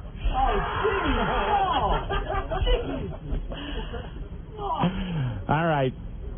We're going to take a break, and then I'll be right back. And, Rob, we have some tape, right? Yeah. Okay, right after these words. From the Rainbow Room, the Howard Stern Grammy Party. More after this. You're listening to The Howard Stern Show on 97.1, The Eagle. 7:39 at The Eagle. This is Brad Baxter. 7:41 at The Eagle. This is Brad Baxter. You are listening to the best of the Howard Stern Show this morning, and now we have more from the 1992 Grammy Awards party. It's the best of Stern on 97.1 The Eagle. Live from the Rainbow Room, it's Howard Stern's Grammy Party. Once again, Howard Stern. Yes, well, it's really heating up in here. All right. What? Who's that, Peggy? Chuck Scarborough's here? Angelo. Who? Catherine Kinley. Oh, good. Yeah, hold on a second. Oh, perfect. Oh, good. Now we're getting some good guests. Hey, Don, come on in. I watch you all the time. Hey, Chuck. Can't believe it. Pick up a copy of... Stand up. Hey, Chuck. Chuck, you sit in Dawn's lap. You guys are practically in each other's laps on the news every night. Yeah. All right, there's Chuck. Robin. Hey, put a mic on Chuck. Saved me last time I made the mistake. Right here. You got to come to my defense now. All right, anyway, listen, you guys... Mike. Well, look who's here. Well, the whole Channel 4 News team. Yes. Catherine, you still with Channel 4 News? No. Wait a second. Scott, put on her microphone. I do not hear Catherine Kinley. Come on. Now, Chuck and I do a show. A nationally syndicated show called Memories. Saturday nights at 7:30. Oh, yeah, I've putting seen in that. our plug. That's a bad time slot, though. Well, when did you get you on it, Howard? Yeah. A memory. You know what I mean? A bad nightmare more than a memory. Now, Dawn is the new co-anchor. Pretty much new. Fairly new. It's been almost a year. Has it been that long? It's gone by very fast. What'd you guys do? You went to the Grammys? No, we watched them. You watched them and you come over to the Rainbow Room. The 11 o'clock news. Then we thought we'd come to the party. We heard you were here. And what's going on, Chuck? Is Catherine your girlfriend? You know, we... No. You guys walked right into this. We assumed... No, come on, Catherine. I always thought I could get Catherine. You did? Yeah, I always thought you dug me. I always like a man who can eat shrimp. I always thought you liked me. You did? I always had that vibe. I always just say it on the air. But she grew your hair long. What's the story with you and Chuck? Are you guys going out or what? Story morning, Lord. Are you guys? I read it in the papers. Yeah, well, that's what the papers say. Back to Fortune. I said Chuck's running out of the room. Chuck's ready to do another commercial. He'll endorse it. Taking the bracelet, coward. Well, what's wrong with that, though? You guys are both single. Why not? Well, you're allowed to do that. Howard, no, it's not polite to talk about personal life. That's right. No, you never crap. You never do it. I'm on here talking about my testicles. You could certainly come clean with something like a date. What's wrong with dating? Look at Dawn. She wants you bad, Chuck. Dawn, you married? I am not. No. You can be like Michelle Marsh. She was going after everybody for a while. She was writing them letters. Yeah, right. She wrote me a letter. I told you Howard would do this. Hey, Chuck, Michelle Marsh wrote me a letter. Really? She wrote me a letter. I wait for them to come to me. Yeah. Joe Piscopo got a letter and I got a letter. Yeah. It was pretty touching. I felt bad for Michelle. I said, she must be desperate. She's writing me a letter. But you know a nice, you were waiting man? for Catherine. No man. I know someone for you. I know a real rich guy for you. Who's that? Oh yeah, Dawn. Guy named Jackie, Joke Man Martin. Oh, no. You see it. He's a real stud. I'm not telling you. Oh, no thanks. What's the bullhorn for, Howard? Well, that's just because I want to harass people and yell at them. Yeah, if you had stayed over there and not come here. we would have followed you around with a big bullhorn. I would have been like, Chuck, who you dating? And nobody back there put up their hand. You see that? To me, Chuck Scarborough has the perfect life. He really does, man. I mean, you are, because first of all, being an anchor man is not. It's not over. I mean, it's pressure. Don't get me wrong. It's pressure because you got to maintain your look, you got to maintain your sound, and the whole thing. But Chuck's got it down to a science to the point where he doesn't have to put any effort into it anymore. I mean, he's so damn acceptable. He's like the Walter Cronkite of New York or something. What do you say? Absolutely. I totally accept that. Mr. Credibility. The only thing that ruins your credibility is on the 5 o'clock news when Stu Simmons starts acting goofy. That's it. Other than that, everything's perfect. But then I come back on your show to restore my credibility. Yeah, right. But Chuck's cool. You know what I'm saying. And you wrote that earthquake book. How did that do? Well, you know, you single-handedly torpedoed that book. Did I really? I did an hour on your show. People were taking it back afterwards. No, but wouldn't you think that Chuck has a great? I mean, he gets tons of money, and you know, tough night. I had 8 sentences to read tonight. You know, usually it's 5. Now I get, There are 15 sentences on the paper, and he splits half of them with Don. Yeah, and Chuck makes sure he gets the best 15 sentences. Okay, have you seen No, I'm a generous guy. I share, don't I, Don? What is it, Catherine? series on JFK. Have you seen that? Catherine, what's your story? How old are you now? Morning Glory. How old are you? Can I ask that? Oh, Is that of course okay? you can. How old? No, Howard. What, Chuck? Be quiet. Crying all the I time. could ask Catherine. You're not married yet to her. What is that? Old enough to know better and too young to resist? Let me tell you something. I don't know how Chuck is, but let me tell you something. If I had you. You got it? You got Chuck's it, a good-looking guy who never had to put out for women because they just go crazy for him anyway. But let me tell you something, my sweet. Talk to me. Yes, that's true. Let me tell you something. Chuck lays there like a woman because he's so good-looking. I always had to work hard for my women. And let me tell you something, Dawn and Catherine, I swear to God I'd nail you guys right to the floor. You wouldn't know what hit you. You wouldn't know what hit you. I swear I love that. Oh, man. I swear. I used to watch MVH1 all the time. Yeah. And I figured, hey, she's looking for... And then all of a sudden she gets Chuck. How'd you manage that? Can you tell my lips are sealed? You know what? I wouldn't give myself too much to Chuck because then you're not going to get him to marry you because you're getting it for free. What you got to do is withdraw a little bit. Just withdraw from the relationship. I read about you all the time. Is the Grammy party beckoning us? Is Chuck going to marry you, Catherine? Is Chuck going to marry you? Is he going to make you a honest woman? We're not getting married. Are you kidding? Chuck, you're boring the devil out of your viewers. Oh, no, I'm not. There is no way. I don't want to hear this. What are you guys? You guys keeping this private? It's in all the papers. It's not like I'm telling you. Going out if you don't want anybody to know. Yeah. I think we're better off talking about Howard Shrimp. And Catherine is such a yenta, Chuck, that as soon as you guys break up, she's going to write a book about you. You know that. She does all that stuff on VH1. And then she'll go on your show and it'll torpedo at Howard for crying out loud. So you guys are doing, since Chuck went back on the 5 o'clock news, the 5 o'clock news is happening now, right? It's a happening thing. Yeah, We've really got it on a roll now. How does it make you feel, seriously, when you know like Tony Guida takes over the 5 o'clock news and all the ratings disappear, and then they got to call you in to save it? They didn't disappear. Oh, come on. No, they didn't disappear with Tony. They fired him. Tony is a superb political reporter. Come on, you know what happened. Terrific writer. But be honest.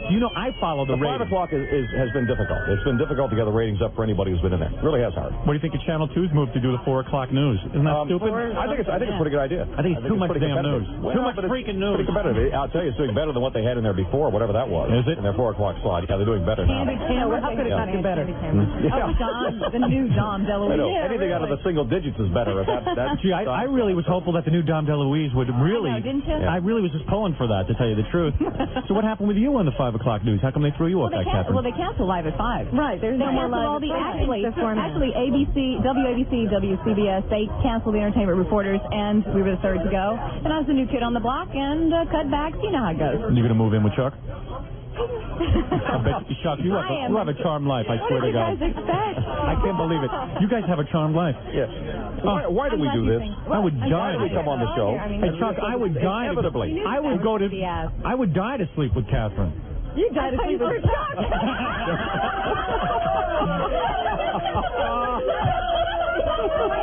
I would if my testicles weren't swollen.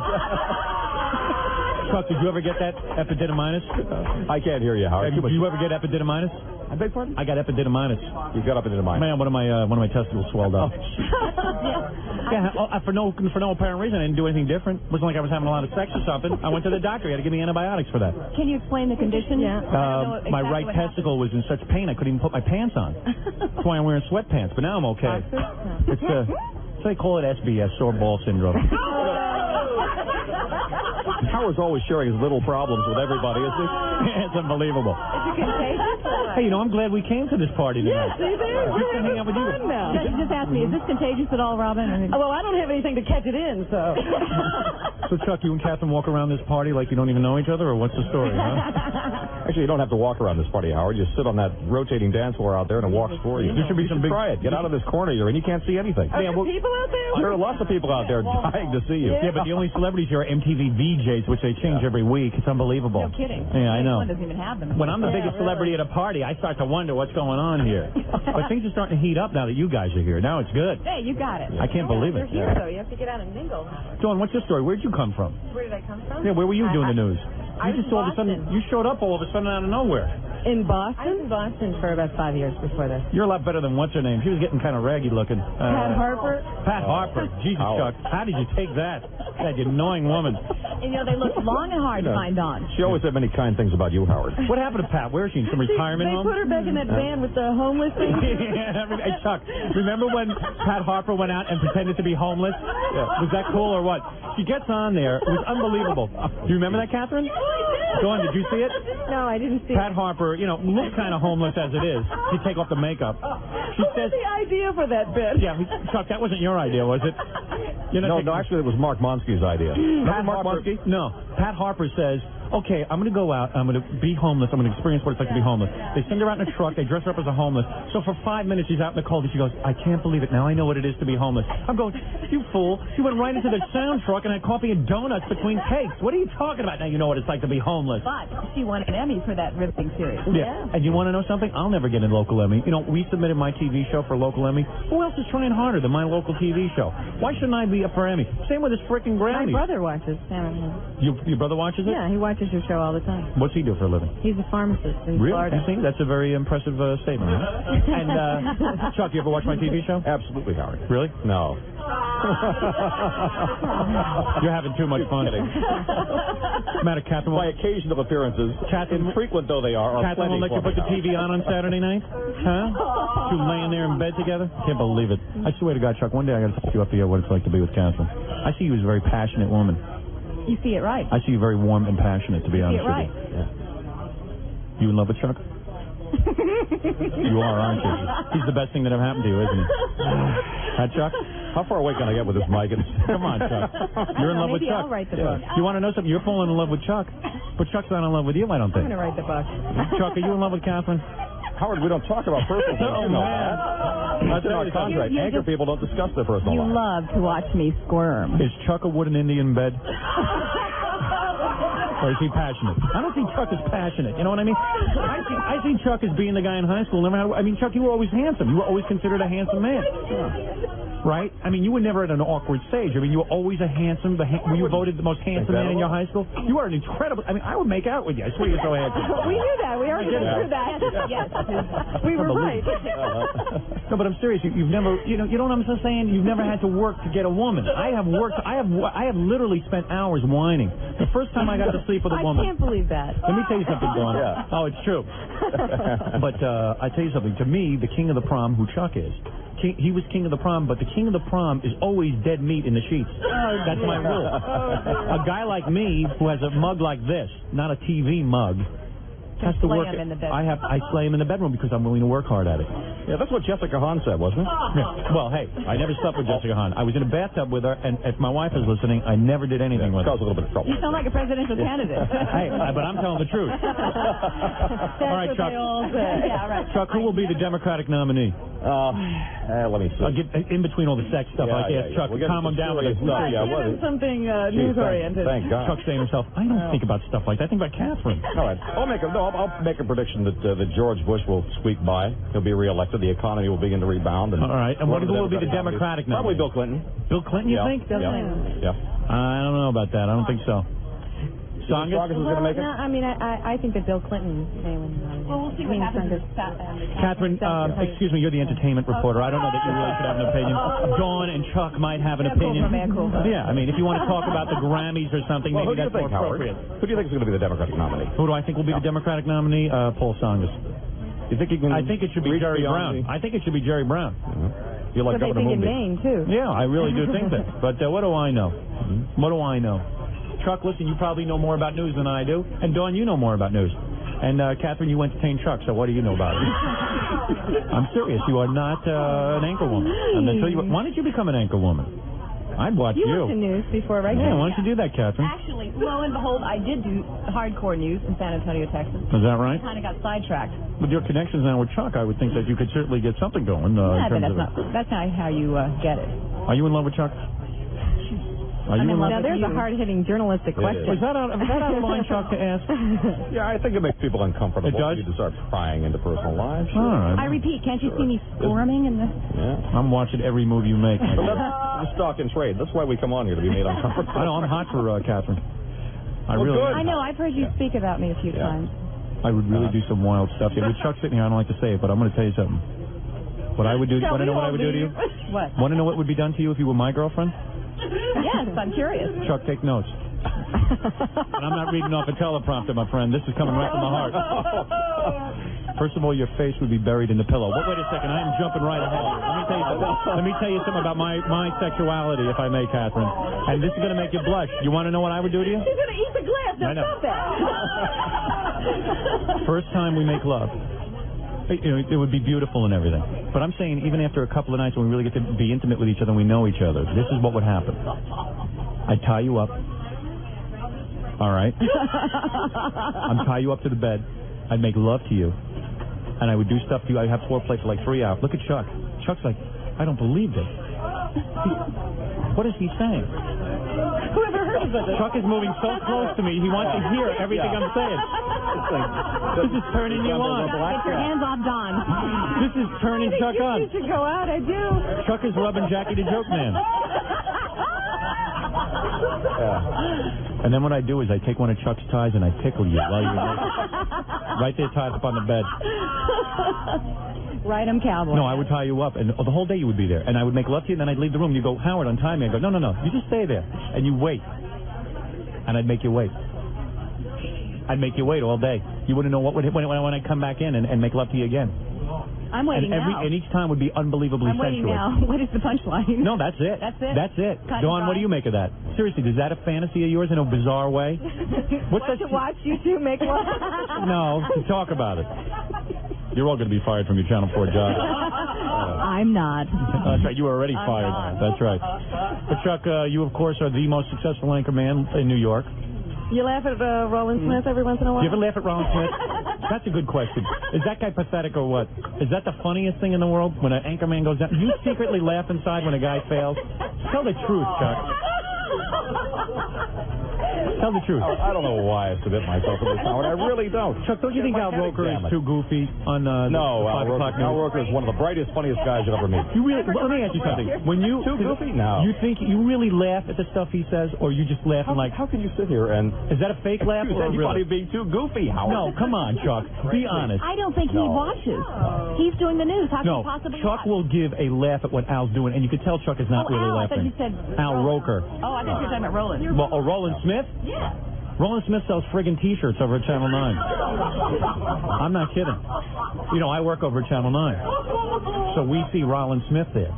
I remember why he shaved off the mustache. He grew the He didn't know what to do to get himself back on a regular channel. Now he's over at Channel 9. You know what Channel 9 News polls? They're my lead-in on Saturday nights. A 1.4. And then what do you do? I do a 9. Let me tell you something. He could grow the mustache. He could shave half of it off. He could shave his ass. It's still ain't going to help him. He's on Channel 9. Chuck, explain that to me. Why is it that Channel 2, Channel 4, and 7 is viewed, and then you get to Channel 9 or 11, and suddenly it's like the channels don't exist? Why is that? What happened? I'd like to say it's because we do a terrific job. But there's a tradition, too, of the network going knows. One time when Roland did shave his mustache, though, when he was at Channel 2, it really did improve the ratings. I mean, there was one where they beat us in the 11 o'clock rating book, because I think largely because he did shave his mustache after wearing it for about 9 or 10 years. But he is a terrific broadcast journalist. What's going on with Jim Jensen? Has he got it together or what? Sure. You think so? Great guy. Have you been in touch with him? No. Has he called you lately? I never thought on your show. He's got the kind of credibility you have. And then when he was doing the coke and the drinking, and the Valium. Mother's helper. Did you notice for a while on Channel 2 News, this was the low point for Channel 2 News, and I think you'll agree with me, Chuck and Catherine and Dawn. Thank you for including us. Jim Jensen gets on and does a special report to talk about his problem, okay? Crying up a storm right there on the TV. Okay, big ratings. Exactly. Next thing you know on the news, who was it? What's the other one's name? The black woman? The black woman with the cross eyes, Carol Martin. Yeah. They're doing She started complaining about her problem. They're doing a special report. You know what her problem was? She was addicted to aspirin. Yeah. She came out with that. No, don't you think that's sinking to an all-time low? I do. That made me uncomfortable. That was a bit disgraceful. It did, right? Yeah. Glad you're finally saying this. My old buddy Frank Field then talked about how he was nearly died in a procedure. Oh, but that I could buy. Frank nearly dies every couple of years. Frank almost dies every week. Once, years and years ago, I came up with a surefire ratings winner for a newscast. And it was to let people know just before the ratings sweep that the anchor man had some unidentifiable but surely fatal disease. Yeah.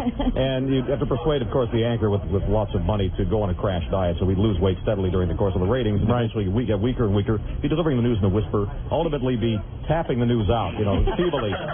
Yeah. The co-anchor would say, that always works. Would say, Chuck. It's unbelievable.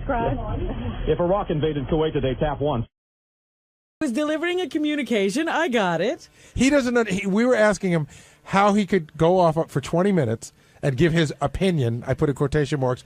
And I said, did you not think that it might come back to bite you? And he goes, no, not really. Well, when somebody said Sal didn't understand, I said he could stop there. He doesn't have to put anything after that sentence. Sal doesn't understand anything. That's true. Just say that. I don't understand. I don't understand. I would egg you on, Robin, but right before you walked in, Sal's like pretty much on suicide watch right now. No, I'm not. Ronnie told me that Sal said he's losing sleep. I said, you shouldn't tell me that. Yeah, because we feel bad. So, Robin, did you take Sal's advice to heart? Oh, shut up, John. Do you really think I would take Sal's advice for anything? No. But clearly, I mean, you yelled at him in the kitchen, so something must have bugged you one way or the other. Sal isn't attacking me. Sal is attacking all women when he talks to me. That's what she said in the email. And that's what I don't mind an attack on me. Like I said, when he said Artie did something wrong, it was Artie did something wrong. When he says, something to me, it's like, know your place. Well, where would my place be? This week in Arizona. Howard's at the window. He sees Robin talking to Sal, and he's got this quizzical look on his face like, should I go in there? And then he just left. He's like, so what would your advice to Sal be? I don't have any advice for Sal, because if I try to give Sal advice, because quite frankly, when I was talking to him on the air, I was trying to explain to him what a Google search is, which I don't think he understands.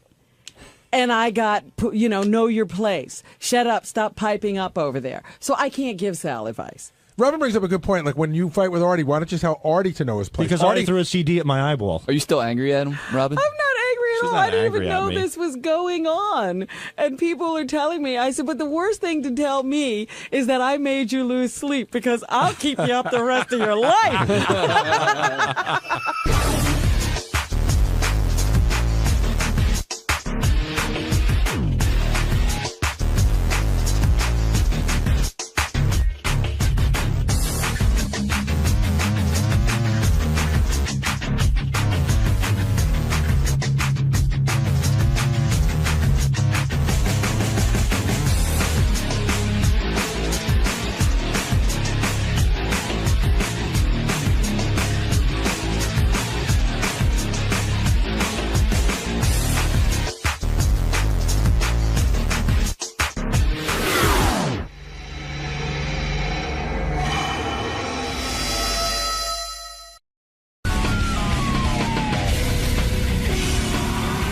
Kind of a cool show happening today. Jimmy Kimmel, who I saw this weekend, by the way, we were hanging out. Oh, yeah?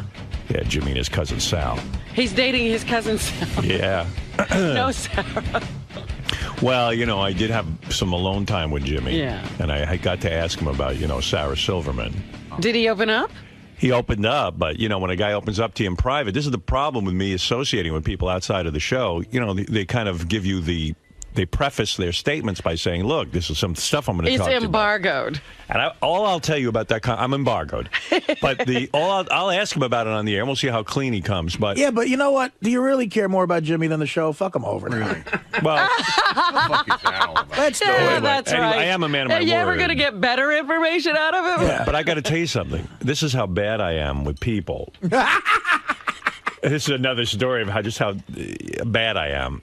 Jimmy began to open up to me about him and Sarah and, what was going on. And was really open, huh? And then afterwards, like Beth says to me, well, what did Jimmy say? I said, I don't know. You had no idea? You didn't even listen? You blanked out? I think I listened, but I didn't understand what he was saying. It didn't make any sense to me. I think the only reason you listen to me in those situations is because you're so fascinated how fucked up I am. Heroin is like something. He's really fascinated about interpersonal relationships. Yeah, but I think maybe it's boring to him now. I listen to you because we're on the air together. That's geez. right. I can So in a year and a half, I should stop calling If Jimmy talked to me on the air, I would understand everything. Right. I mean, you'd question him. You don't even ask questions. No, I meant even personally. I did, Robin. Even when I call you, you listen. Yeah. But I even said to Jimmy, I said, I don't understand what you say. In other words, okay, you guys broke up and you're explaining it, but you don't get it.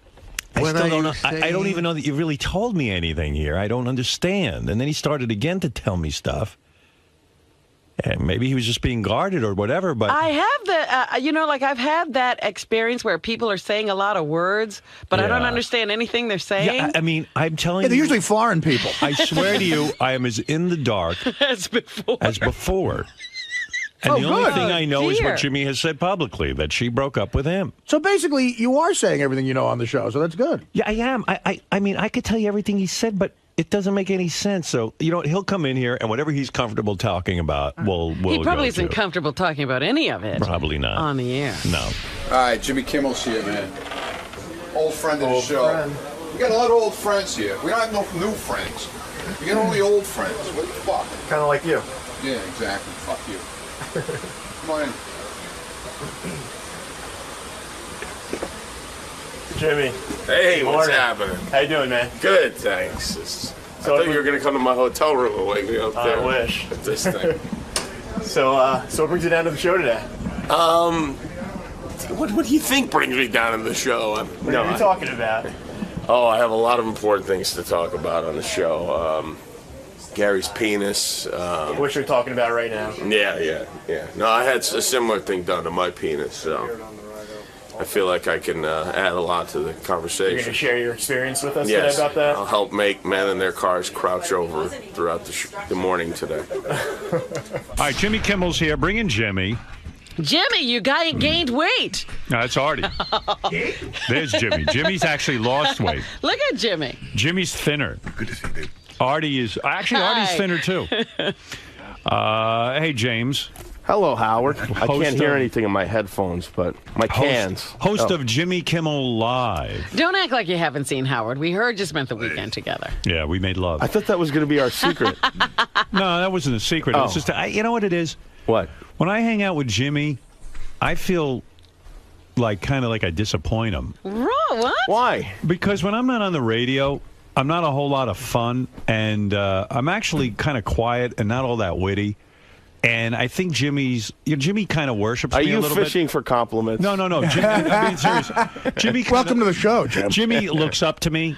It's true. That is true. And so you expect that he expects something. Like I had Jimmy's stories, like when he was in high school, he listened to me, or someone sent him a tape, and he wanted to go into radio. I don't know what the whole thing is, but then is this your way of saying you want Fred to play music and for me to go on? No, it's him saying he wants Ralph to play music. It's always awkward because I know, probably Jimmy's expecting this great guy to hang out with him, and I'm I'm really not a lot of fun, as Beth will tell you. I disagree. We did have a lot of fun, and I have a lot of fun. I'm not. What do you think I'm expecting? I'm not expecting Robin Williams bouncing off the wall. That would be annoying. But I know, you like to sit and like Jimmy came out to see me, so it was like, then I feel obligated that we should be together. Yeah, well, that is one of the things when you go visit when you somebody, you visit actually see someone, them. they actually are supposed to be with you. You should do the Great Gatsby. You should just never show up. Well, after Jimmy left, I said to Beth, I said, Jimmy's a great guy. Everyone knows I love Jimmy. I think Jimmy's a really together great guy.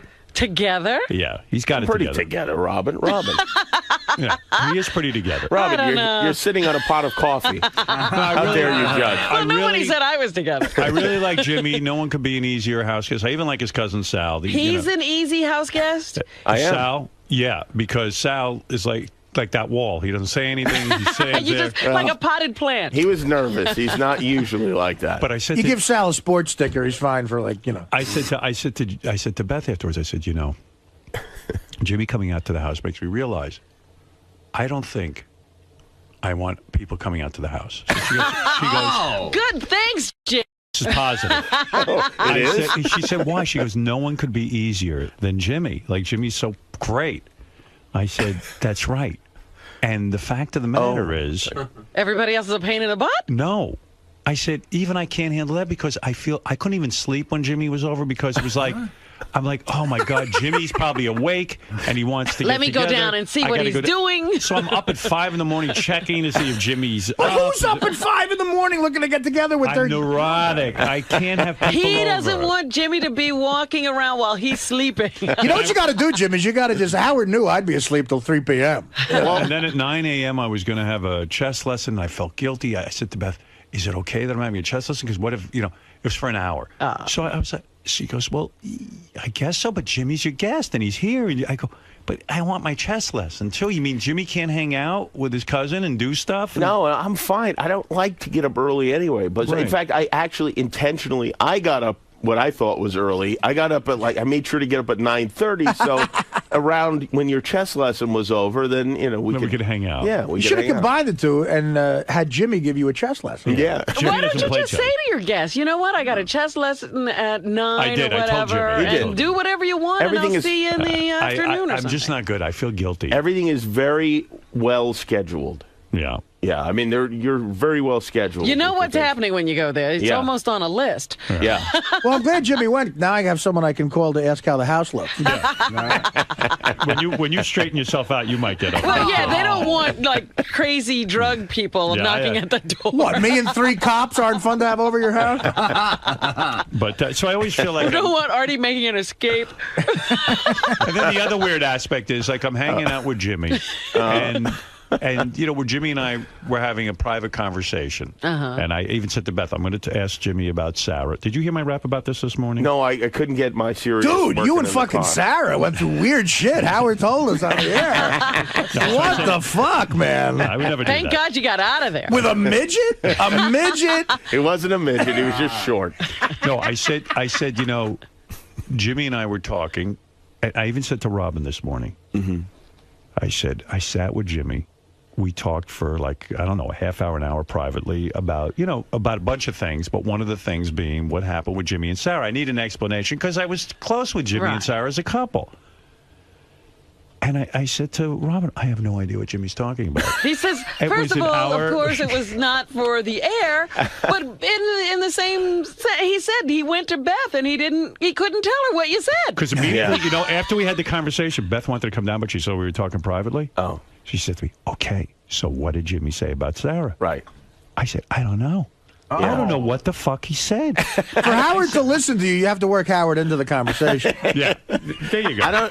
I don't know what I said either. I mean, I don't know. It was the lamest, most mysterious. Said he's not sure you know why you broke. When a chick asks me what their day, if I want to hear what their day was like, I'm like, only if I'm in it. Yeah. I wish it could have been more interesting, but no, it wasn't that it wasn't interesting. I just didn't understand. He said you were saying things, but he couldn't understand what you were saying. I don't understand what I'm saying most of the time either. So. But maybe it wasn't not that interesting. Maybe it wasn't interesting. And then also it's awkward because Jimmy says to me, "Look, this is private." So I said, "Okay, well, so what does that mean?" I can't call the Inquirer? Here's the problem is that I know you would like me to talk to you about these things mostly because you're curious about this stuff, but I know that mostly because he's a yenta. It's hard for you to remember what is okay to talk about and what isn't okay to talk about. So Right. for your own protection, I feel like that was smart. Maybe you didn't tell him anything. Well, he didn't. I'm telling you. I know I did. I told you You did? everything. I mean, I told you everything that was there. It's not that interesting. You know, It's sometimes not. It was people just horribly don't. boring. Something happens. I Horribly don't know what it boring. is. It was terrible, actually. It's unpleasant, you There know. was no but good stories. I was. there were Nobody no had events. any great problems, like, they Was are the sex harboring. good? The sex was good, right? Yeah, it was. Yeah. I mean, for you, for me, yeah, it was. Yeah. The sex was good. You haven't checked with her? I'm pretty.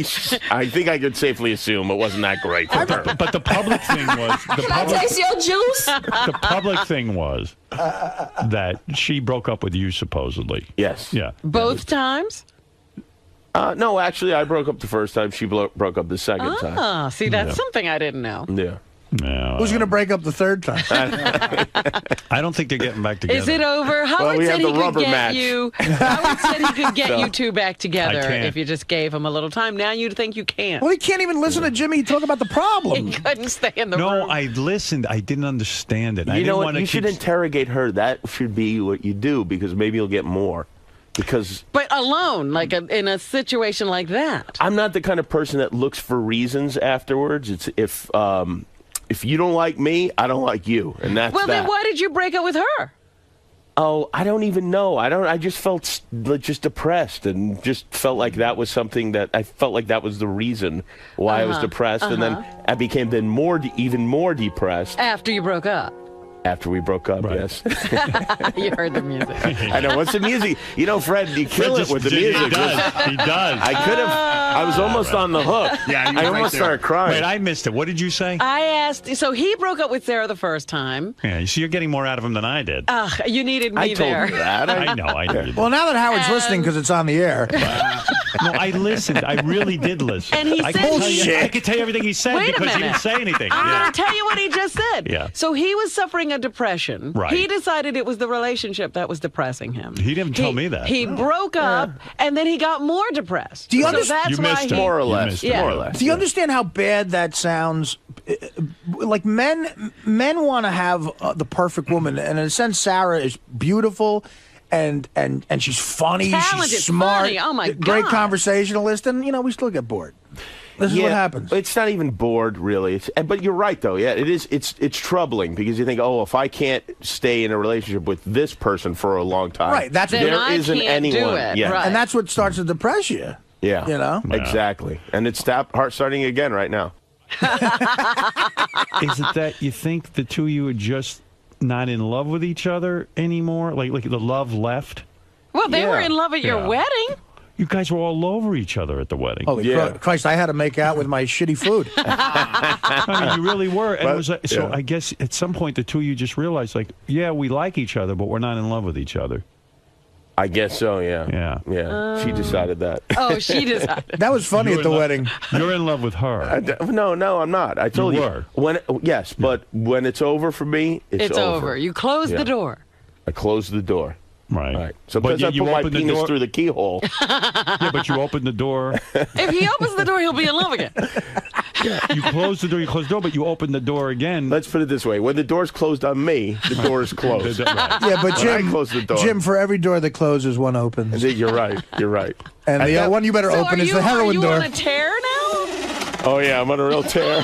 He's fucking all of Hollywood. He's having sex with cousin Sal. Let me tell you what I did last night. Here's He's what having my tear. homosexual incest. I went to dinner with my friends Alex and Martha Wallow, who listen to the show, Right. and had a huge steak, and then almost was pretending to make conversation outside the restaurant where I was almost certain I was going to shit my pants. And then I got in the cab and desperately tried not to shit my pants, and then thought it might be funnier for the show tomorrow if I did shit my pants. Who cares about shitting in a cab? You've never done that? You mean you had a big steak? Yes, And and it made immediately you- it became went through you. an angry ball of shit. Jim, that you're wanted not to a come New out. Yorker. Sometimes you shit in a cab just to make it smell better. And then you wanted to take a shit. And why didn't you do it at the restaurant? Or are you too embarrassed? Oh, No, not at. Yeah, You the would rest. never Plus, shave it. everyone knows. I come out sweating. You know, I have to take off most of my clothes. So then I get upstairs, and I know this is going to happen because there's a nightmare happening. Is that my cousin Sal has the key to the room in his pocket, and there's no way he's just flipping the door open and letting me run right through. There's going to be. Did you tell Sal you had a shit? Oh, I told him I had to shit, and I realized that was a terrible Wait mistake. a minute. You don't have your own room? You and Sal are in the same room? Yes. What the fuck are you talking about? This is getting worse. Sal's on the show. They didn't get him.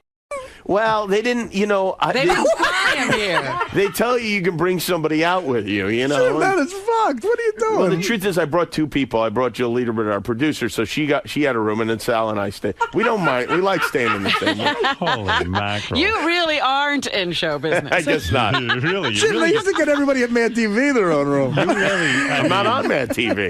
Yeah, well, actually, Nightline, they've got 4 people in a room there. Martin Courtney Bashir has Thorne like 17 people living in a room with him.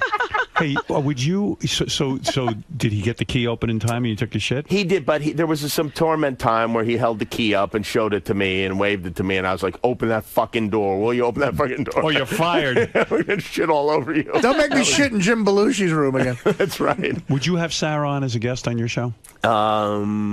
Not right now. I don't Wow. think. Eventually, maybe. Wow. Yeah. Really? Is that Wow. is that interesting? Yeah, that is Yeah. interesting. Not Yeah. good enough. We're just really No, booked what are you up. talking about? Not good No, enough. it's not No, good it's because enough. she's doing every other show. She's busy. There's no openings at your show? You know what? We've got a lot of bookings right now. And no, I don't know. I just think it might be Awkward. But it'd be fun. might be more unpleasant than it would be worse. Sarah, there's a very funny stripper I met who's doing a set. Why would it be unpleasant? Well, why do you think? Because but she was, listen, when you were going out with her, yeah, she was on the show like every week. Well, not that much. I but mean, yeah. a lot. She was like your brother Theodore. And now all of a sudden there's no presence of her like she was doing the. Well, I'm it's not fucking like people Matt Damon. like, where is she? I mean, she was on maybe twice a year. I mean, it wasn't like Is that she true? was, yeah. Oh, I didn't know that. I thought it was more. But she was No. on in the time that you two got back together. Yes, she was. Listen, on, I've been on 5 times, and twice when I was on, Sarah was on. Jimmy's going to hang out with us all morning. He's going to be here for a while. Ben Stiller is waiting in our green room. Oh, he is? Yeah, so what we'll do... What he's saying is a bigger star has now... No, Jimmy's hanging out being part of the show. He'll be here during the Ben Stiller You can interview. sit there while Ben is... If Ben Stiller's sitting here and Adam Sandler comes in, we'll have Sandler. That's Jimmy's cousin, Sal. Oh, this Hey, is the guy you everybody. spent Good guy. the weekend with? Yeah. Fantastic. He's a nice guy.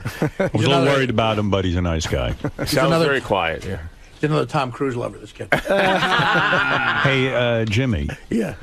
What's going on? Now, do you have to leave? I think I have to leave soon because I have to do Regis and Kelly. You're doing Regis and Kelly. Without Regis.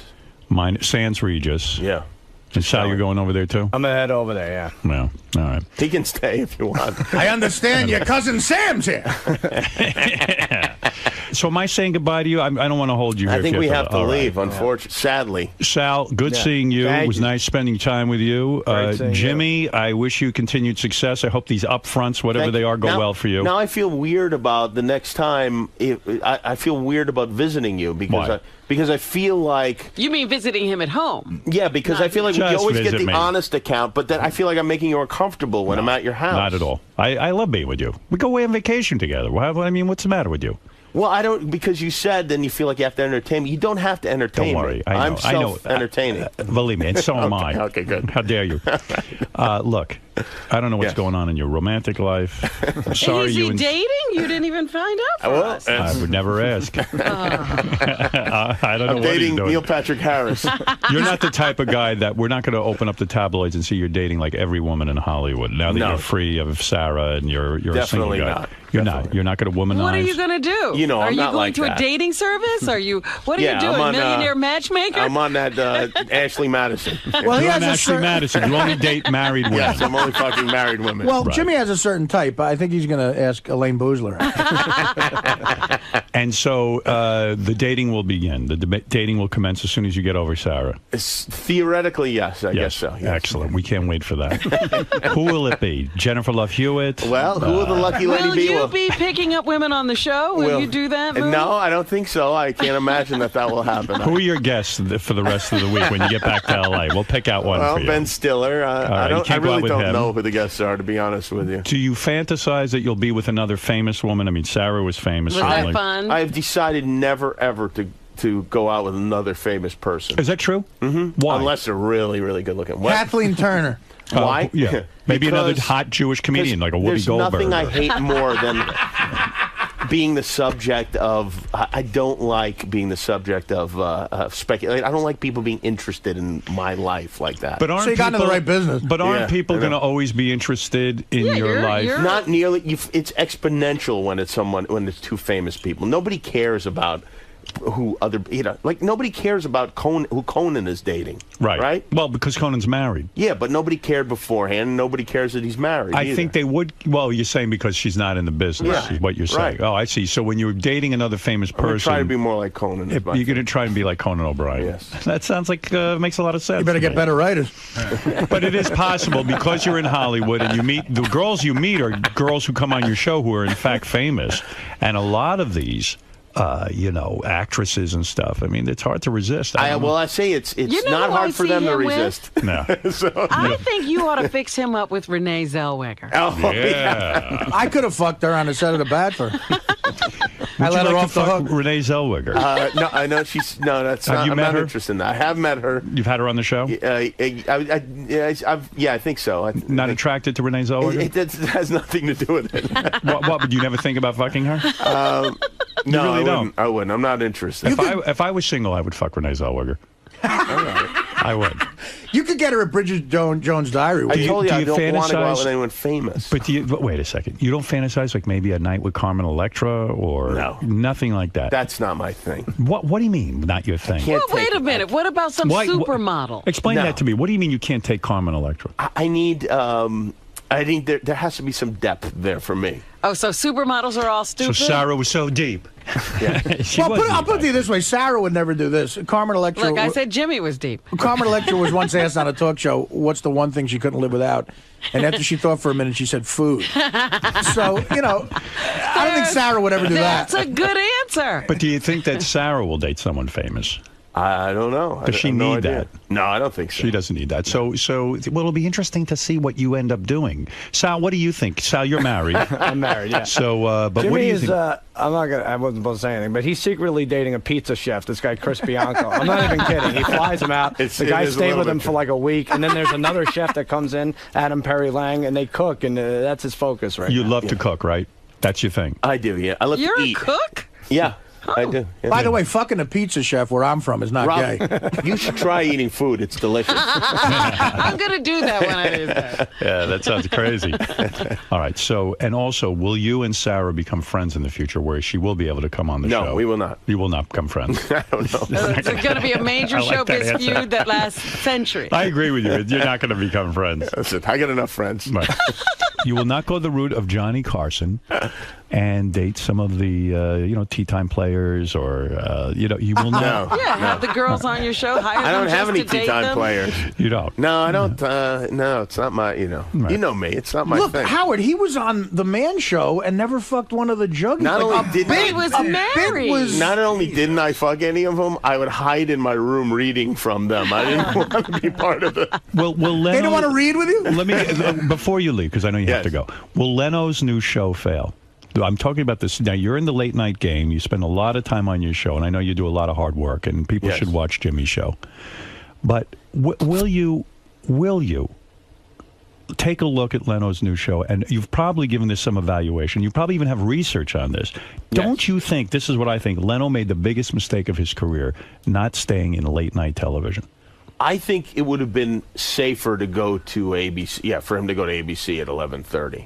Yes. But that would have been horrible for you. You wouldn't want him at 11:30. Not necessarily, because it would be a better lead-in than Nightline, and perhaps there would have been other networks that were interested in me. But you told me you would never follow Leno. That's right. You said you were going to leave. No, but I changed that eventually. Oh, did you? Oh, you did? Yeah. You thought it through.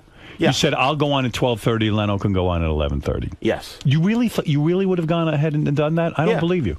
I honestly would have. Absolutely. You would I not have gone to another network. Let's say if I might. I mean, I would have considered. What if Fox that. needed a late night? I show? would have considered it. Yes. You would have. Yes. That would have been a good thing. Yeah. But now Leno will die at 10 o'clock, won't he? It's the end.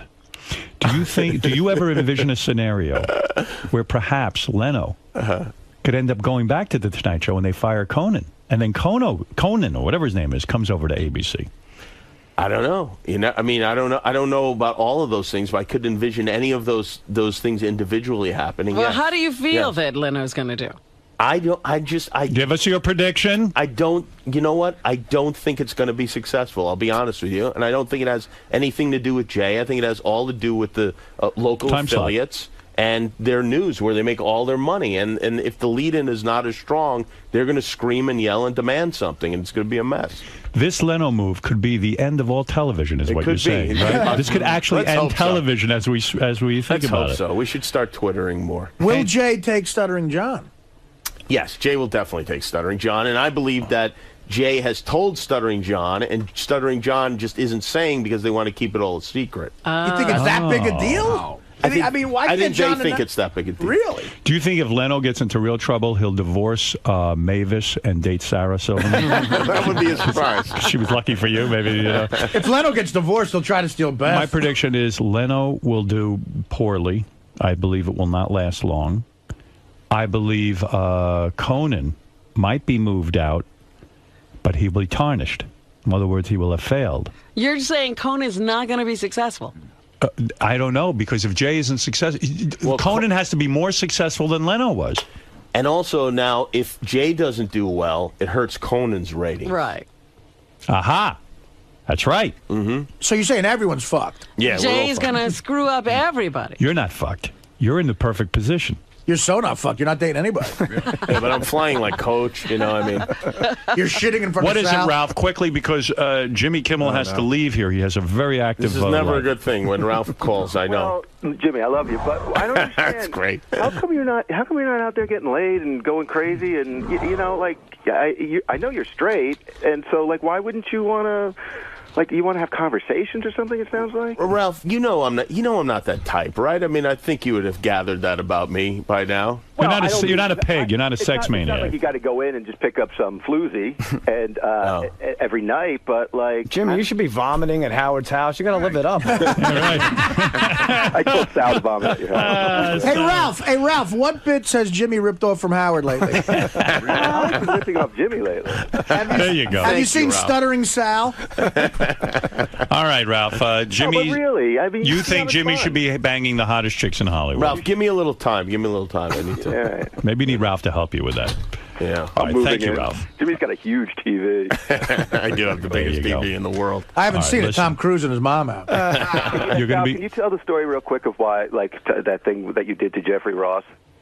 What? You know what? I think we'll miss the Regis and Kelly show Yeah. if we tell it, though. I don't even know what he's talking about. I told you about the prank he pulled on Jeff Ross, Sal. Oh, right.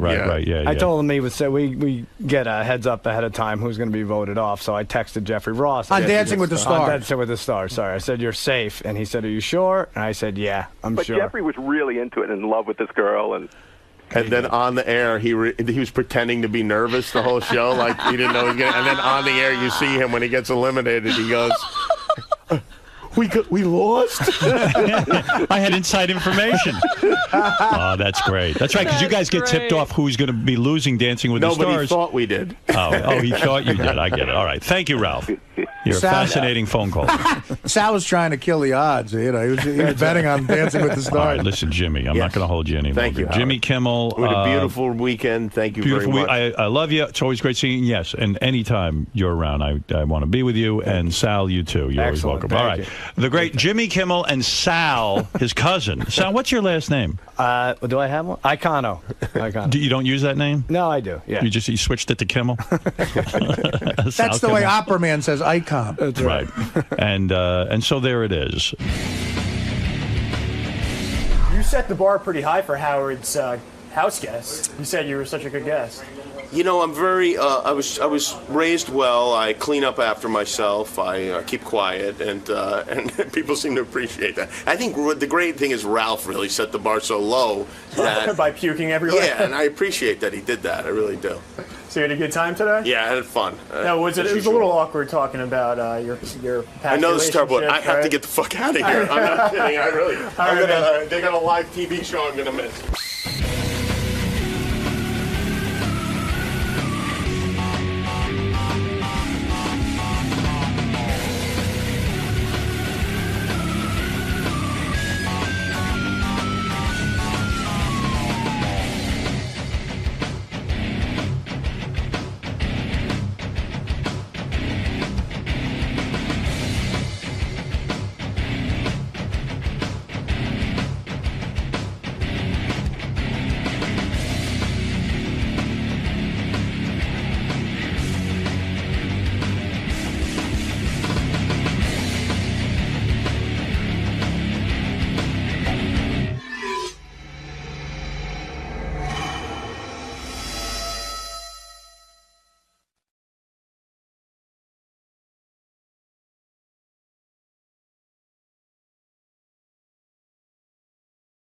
I really am.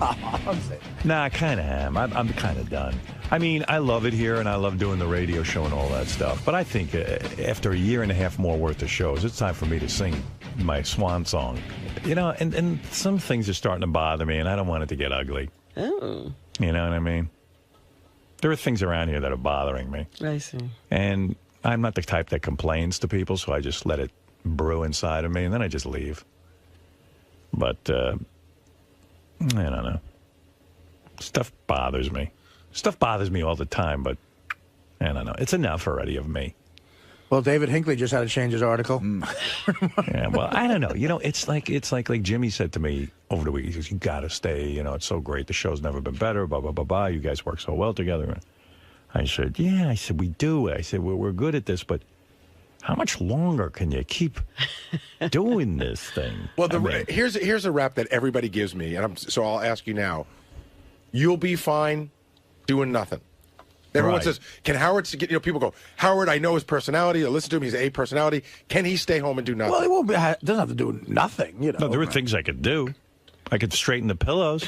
I have to have a meeting. I have meetings about everything. You know. I guess I am the. I am the leader of the show, so I meet about everything. My meeting today is with Gary, Laura, my assistant, and Tracy. Because something set me off. Carol Leifer, who was our guest the other week, sent me a box of chocolate. So, I get a list of things that were sent in. So now probably that's a week old or something, or I don't know how many days old. It came in last Wednesday. So I got word today. So, I got to put a system in place where somebody back there goes, "Oh, Carol Leifer was a guest. She sent Howard a personal note and a gift." It should go right over to Howard. Right. In other words, we're not going to go through the usual system of putting. If someone's got to be a week later, it'll show up at Howard's desk. Somebody's got to be a little bit on top of that, so that I can get and then I want to figure out how I can get a note to Carol Leifer real quick, a personal note. Like maybe I dictate it to either Tracy or Laura, and I don't know if any of them. Laura takes dictation. I can just go, "Hey, Carol, thanks so much. You were great." And then right away it gets acknowledged that we got her box of chocolates, because that's really nice of her to do. Doesn't fall into the black hole of, wow, I wonder if my gift got there. Yeah. So then I called Laura last night. I said, "How do we get this done?" I said, "Let's have a conference call. Because if I don't conduct it, it'll never get done because no one takes it seriously." Well, we would take that. See, we would take that seriously without you. Gary, really how many years we've been doing this? 20-something years. Right, but we have nobody can figure out that, like, when Carol Leifer sends something, that I should know about it pretty quickly. I mean, who wants a box of chocolates sitting around for a week anyway? It wasn't a week, Howard. It hasn't been a week. You knew yesterday. It got here late Wednesday afternoon, and you knew yesterday. That is some time, but it's not a week. I don't know. And then, like, it's sitting in your office, and like, who opens the mail? You? No, Tracy opens the mail. Right. She logs Tracy says you get the box of chocolate. No, that's not true. That's what she said. Tracy opens up all the mail. Yeah. She logs it in. So it's, Carol Leifer sent this, right. And then everything comes through me just so I could see it, because some things I put in your bag that day. Right. Some things I just need to know that you're getting, even if you don't take them. I need to know that somebody sent you a screener, whether you saw it or not. Okay. I need to know that a book came, so when they call, I can say, "Yeah, we saw the book." See, I know I'm going to have a meeting today, and I'm never going to get to the bottom of this. I'm You're already already zoning out. having the meeting, yeah. I'm already zoning out. Like Gary, we're in the meeting. Like Gary's explaining it to me, and I just go, "Can't you just get this done?" It's like Jimmy talking about his breakup with Sarah. Yeah, I don't understand. It's like I just go, I don't know how to get it done, but you get it done. But you get a list every day. I guess you just didn't see it quick enough. No, but we get the list. By the time the list gets to me, and the time I get to read it, it's 5 days old. Howard, I'm your man. Let me open all the mail. You have the meeting, and I'll log it in. Yeah. No, what you're saying is certain things should get personal attention. Like they shouldn't go through the system. You should just be expedited to you that Carol Leifer sent. Right, but you can't. And then something should be triggered to say, "Howard, you dictate this thank you note to Carol Leifer, and it'll be sent right out." Right. We have the address. There's certain, when you get them, these things need to be taken care of right away. Like I noticed Letterman's got a system in place. Whenever I do anything for Letterman, there's a note that comes. It's typed, and it's like from the desk of David Letterman, and it goes like, "Hey Howard, it was really good seeing you. Let's get together sometime." Blah blah blah blah. David Letterman. Mm-hmm. And I can tell, like, he must. I don't even know that he writes it because it's typed. I don't even know that it's his thoughts. It seems like it's someone else is doing it for him. Right. But that's cool. I want that system. But I know I'm going to get on the phone today and be aggravated that I even have to take time to come up with a system. Like, well, I shouldn't have to. Would you believe me if I told you we will handle it? You wouldn't. I would. What are you going to do? Let me hear it. Well, listen, this is the first you brought it up that you want something that quick. Because usually wouldn't it be cool, like, if I said to Carol Leifer, hey, you know, that was really nice of you to send something. It was totally unnecessary, but, man, you're the greatest, and, you know, the hardest part of the system is deciding who fits the bill. Right. Like, in other words, if Mark Harris sends you something, does that fit the bill? You answer the question. You answer your own question. Probably not. Okay. But so I never who know am I with talking? you. You think I I'm never talking know about with you. Mark Harris? No, but I never know with you because sometimes you go. You don't know the difference between Mark Harris and Carol Leifer? I know the difference between them. But, I don't. But sometimes yes, you do. No, sometimes to you. All right, you're like, name a name that you think you can't tell what to do. And then Mark Harris must have been a bad example. Right. If that's the example. Beetlejuice send something, Gower. I got to look at the schedule for the last couple of weeks. All right. No, that doesn't work. I was going to say D. Snyder. All right. D. Snyder sends me something. What do you think is the answer? You probably should know. That's right. Craig Gass. What do you think? You probably don't need to know. Right. You know already. You know. Now it's getting embarrassing. Wait, this is an embarrassing game, isn't it? Well, I didn't want to have the meeting off the air, but this is what happened. This is getting embarrassing. Oh, my God. Go ahead. Craig Gass is on top of the Chrysler Craig Gass building. would send me something. It would be in the list, and then I could respond to it. First of all, I know Craig Gass. He ain't sending you something. You don't need to know immediately. Thank you. Yeah, I don't need to know that day. Well, he was just about to. Now he just put it down. See? Right, so, like Jimmy Kimmel, obviously, yes. Right, and then I want someone to say to me, okay, do you have a note you want us to send Jimmy? And I'll just say, here's all right, here's a better example. Lisa Lampanelli was here the other day. Good. And she handed you, while you were in here, she said, here's an autographed DVD and CD. I'd love, for you to watch. But it's in her mind, it's a gift. Okay. What do you think the answer is on that one? Probably not. Right. See, you already know. You know the answer to this. Yeah, but Robin, here's the point, and you know this because you've seen me for 25 years. I know till I don't know. And then when I don't know, I'm the biggest dick in the world. Even if you get it 99% of the time right, meaningless. You're helping me. Fucking You're helping me. No, because 1% will be the first 3 hours of the show. Right, Gary's got a point. No, listen. Okay. Be honest. Lisa Lampanelli is a great girl. But she gives me a DVD. Okay. I'm talking about. Lisa Renna. Go ahead. Sends you her book. Go ahead. Hey, Howard, it's with a note. Howard, you're great. I think she sent the note something like, I couldn't wait for you to have this book. I think you're going to love it. Okay. Is that a gift or a promotional item? What's your answer? What do you think? I think it's a promotional item, but she sees it as a gift.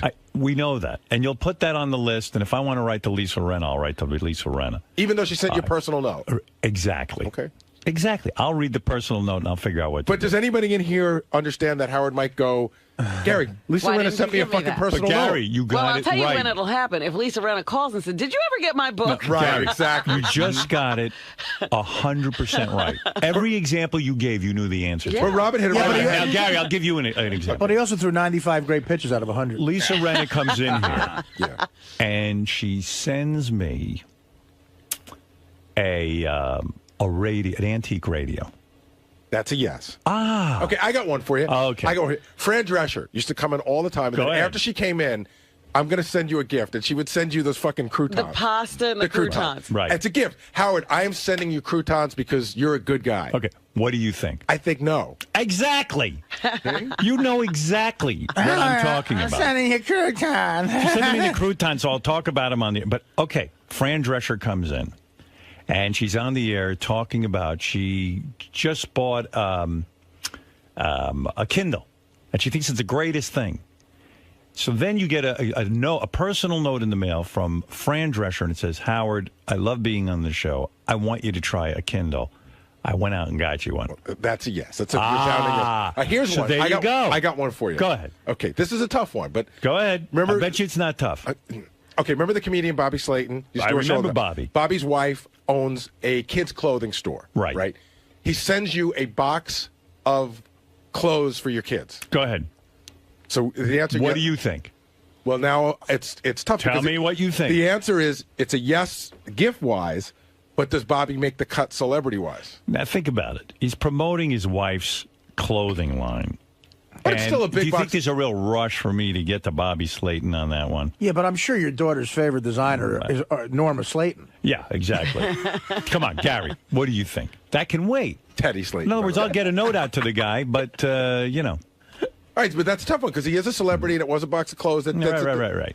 You know what? That box of clothes is going to end up in the garbage. Let me tell you something. There's two things I'm that going are to give it iffy. to charity, which is 99% of what I do around So here. I'm gauging the level of the celebrity and the quality of the gift. The only one you got wrong so far is Carol Leifer's chocolates. That's it. Which started this. The real one. There's Yeah, two the real things. one. There's two things that are iffy: whether or not Bobby's a celebrity and whether or not those are clothes. Right. Gary, you missed one very important aspect. If Howard was single, you give him anything Lisa Rinna said. Right.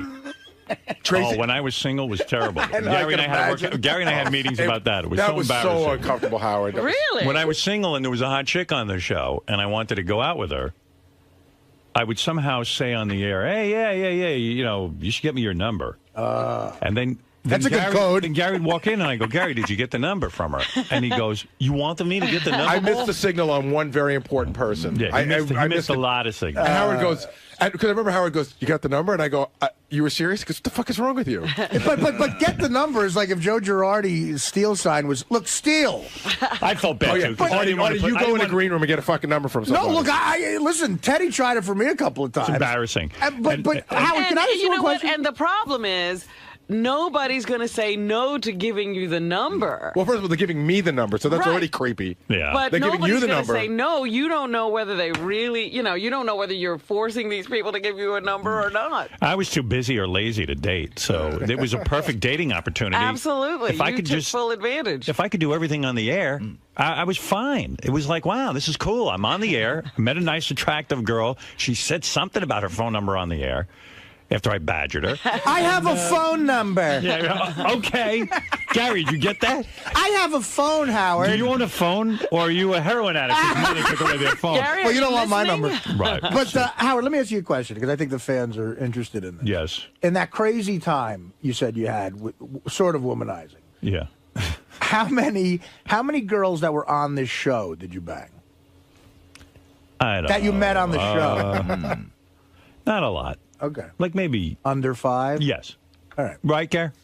I got 3 in my head right now. I'm telling you right now. And I got one in my head that you don't even know that I know. Let's double that number then. All right. It's like a drink. It's like a chick telling you her weight. I don't think there was a lot, honestly. Gary, I'm talking about that he met for the first time on the show. Well, there's one that jumps to mind for sure. There were a couple I'm thinking of I was working, but I never even got around to. Oh, yeah? Either they just didn't like me that Right. way. That happens sometimes. Yeah, maybe you might be right. But there are 3 that I'm thinking of. Yeah.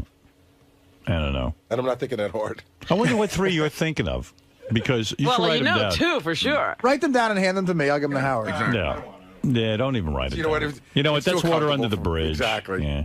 You're married. You're got Why married. go back there? Great I'm wife. happy. I do have a great wife. It was great last We night. love her. We watched it. You do? We do do. people generally He's like her, acting or like are they he's in the afraid? marriage, No, too. you know what? Do you think there's anyone afraid to say they don't love her? No. Here's the Besides deal. Sal? But he's acting like he's in the marriage too. We love her. But in Well, a way, he is in the hold marriage on, in a way, I am, and I'm going to tell you why, Robin. Really? I'll tell you why I'm in the marriage in a strange way. He is. I have a friend who worked for a big celebrity for a long period of time, and then that celebrity got divorced, and his life was miserable. Okay. Because that celebrity was miserable. Okay. And his life was miserable. So I if see. Howard were not happy, You're we would all be miserable. fucking unhappy. So the fact that he's happy, I'm in a great marriage. So, Gary, Howard's pretty upset that it took so long for him to get the package, I guess, from Carol Leifer. And he wants to implement like a new system. Have you figured out what you're going to do exactly? Yeah, Tracy and I spoke about it. The truth is there is a system in place. An email is sent to Laura every day telling her what came in the mail that day. So I guess it's my job to point it out more than Laura's job to point it out. But, I mean, he gets a list every day. He just doesn't look at it every day. So I guess they just want us to expedite it and say, hey, you should notice that Carol Leifer, but not Craig Gass, Jimmy Kimmel, but not Mark Harris, sent you an important package. So you're saying that if he would have looked at it earlier, he would have seen it? It was definitely Right, on if the he would list? have looked at it, he would have seen it. But he's saying, I don't get to look at it every day. He's saying, I'm telling you, I don't look at it every day, so give me a bigger heads up. It's more of a discussion. I don't think he was, he's not necessarily angry. It's just, sort of putting it all together. But it's done.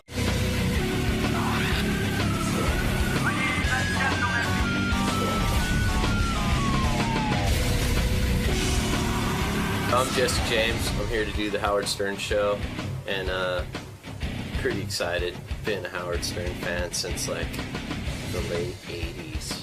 Nice, you're a big fan? Yeah, so, well, I was bodyguard and spent a lot of time in New York, and I think Rick Rubin turned me onto it. He had, like, cassette tapes of, like, when Howard, of the old show, when he got, like, booted off, and, like, wore him out on tour buses listening to him, so it's Nice, pretty man. cool. So this is a pretty big occasion for you then. Yeah, I'm pretty nervous. It's actually, you know, I usually just breeze through this stuff because most people that interview me are dipshits, and, like, I just talk smack to them. But this one, I'm like, fuck. All right, Jesse James also was on Celebrity Apprentice, used to be a real badass. Yeah? Oh, yeah. I've been reading about this guy, Like Jesse how James. badass? He was a real badass. Hey, Jesse, how you doing? Good to see you. Hey, nice to meet you. Pleasure. That's a badass? He's a badass. He's a badass. Jesse James is a badass. Yeah, you fuck with him, Robin. Yeah, fuck with him and see how far you Hi, get. Robin. Yeah. Hi there, how are you? Robin wore extra cleavage for you. Trying to steal you away. Hey, can I tell you why I was laughing when I brought him in? Tim came to the green room. Tim never says hello to the guys. Tim came to the green room, and he just goes, dude, you're my idol. And he just started talking like how much he loves Jesse James and how Jesse's his idol. Why is Jesse James Tim Sabian's idol? Like, I could see why. As we were walking in, Tim was just like reeling off stuff, and he goes, that bike you made in Afghanistan? Tim, what do you know about bikes? I mean, He's a Well, I've had bikes all my life as a kid, I didn't know Harleys that. and all that kind of thing. And You can see by him he's a biker. You can tell. Yeah, right. I'm bad, you know. But the you stuff have that he socks on built with your loafers. No, Yeah, Jesse, he's a skinny, fruity executive. Exactly right. But he Needs a just man builds the purse. coolest bikes. I mean, if you saw his stuff, it's just absolutely amazing what you do. So it's an art. It's he's one of your heroes. Oh, Okay, he's right. one of the greatest bike builders ever. You know, ever, Tim in was car builders. Tim was a Mongol. I don't know if you know that. Honorary Mongol. Card carrying. Card carrying. Actually, I think Tim was in the Chingaling. Jesse, nice to have you on the show. Now, how did you get to be? Where'd you grow up? In California, Long Beach. And were you a kid who was always into building cars and motorcycles? Were you just one of those kids who were just freaky into that stuff? Yeah, my dad was like a antique dealer, and I never had any money, and I wanted cool stuff, and I had to learn how to get it myself or make it. Wow. But you were one of those kids that you didn't go to college or anything, right? I went to college for 2 years and played football. Oh, no kidding. Yeah. But then weren't you a Hell's Angel for a while? You were part of the motorcycle club? You were never a Hell's Angel? No, I was a bodyguard for like 7 years. Actually, I have to tell you right now, like, this is, to me, I feel like I've finally made it. If I could do your show, I've done like 60 Minutes and everything else, but just to be sitting here, it's like, whoa, man! Oh, that's I'm on the Howard Stern show. I love that. I actually met your wife, Sandra Bullock, on her movie set one time. Yeah. Attractive woman. Yeah, Not a she bad told me deal. she called you up one time and gave you some shit for a long time ago. Did she? Yeah, I we think talked to her on the phone once. Yeah. She called from the set, yeah. Why'd she give me shit? She's German. And you were goofing on her, so she called from the set. Right. Oh, she gave it to me. She put me in my place. Yeah. Amazing how easily I cave No, but in. I was a bodyguard and spent a lot of time. The first person I ever worked for was Rick Rubin, and he had these like cassette tapes of your show from like the '80s, and this was in the late '80s, and we used to have them on tour buses and listen to that's them. cool. And it was like, being from LA and California, radio's pretty generic, but hearing like this dude that got kicked off for dirty words. Yeah. Did you? So you go to college for 2 years, you play football, you get out of there, and you're trying to figure out how to make it as a young man, and you become a bodyguard. Is that the way it goes? Well, I did security all through high school. I used to work at a racetrack called Ascot. Right. And then on the weekends, I worked at Golden Apple Comics up in Melrose, and I did security for Bill Leibowitz. But then you get into guarding like some famous people. You were Madonna's bodyguard for a while. Yeah, right? Rick Rubin offered me a job, not as a bodyguard, but doing special projects. What does that mean? Collecting money. Oh, no kidding. Yeah, Is and that then, right? What was he doing? Yeah, what was he up to? Just producing, doing Deaf American Records, and then pretty soon they asked me to go on tour because promoters weren't paying and people were ripping them off. And then, wow, it was in the late '80s when violent metal started getting really big and kids were getting really hurt at shows, and so Right. they kind of wanted me to come in and. So that's how you made your living? You were the guy. Yeah, I did you were the it. collector. And then I traveled all the way around the world, like in 5 years, about 10 times, and the whole time on the road, all I was doing was going to motorcycle shops and buying parts, and that was kind of what I did. When I was off the road, I'd work on my bike in my mom's garage, and I finally just got tired of it. Did you ever have to beat the shit out of people when you're a bodyguard? No, I'm a non-violent person. No, come on. You're a violent guy, right? Well, back in the late 80s, early 90s, you could still, like, duke it out, and it was like mutual combat. Nobody sued each other. So. Did you ever have to go to jail or anything? No. Never. You had to think about it. That's funny. I do. Yeah, No, I mean, because what could you mistake for jail in that thought? Yeah, right. Because you said on Celebrity Apprentice that one of the reasons you wanted to do it was because you wanted to apologize to figure skater Scott Hamilton because when you were a young man, you stole his car. Yeah. Right? So that was a big thing for you. Well, so they begged me to do the show, the producers and casting people, for like 2 years. Right. And, I mean, I'm never going to do that show. I'm too busy, and it's just not me. But they said, we have Scott Hamilton. And I said, okay, I'll do it. Right, because you wanted to apologize to him. Yeah, and I figured I would. I always felt bad because he's a little skater dude. How did you come to steal Scott Hamilton's car? Was that your line of work for a while? Were you a car thief? Well, I was kind of like a crab trying to get out of a barrel. When I was a kid, my parents let me fend for myself. And how old were you when you were on your own? I moved out when I was 15. No kidding. Where was your dad and mom? I mean, what was their story?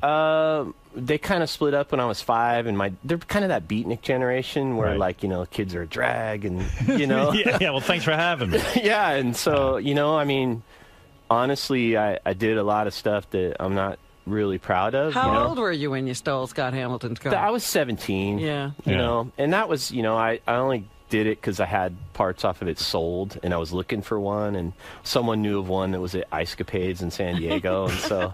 Where do you move when you're 15? When your parents basically throw you out of the house, where do you move to? I mean, how do you make? I mean, at 15, I couldn't even wipe my ass. I moved in with my girlfriend and her mom.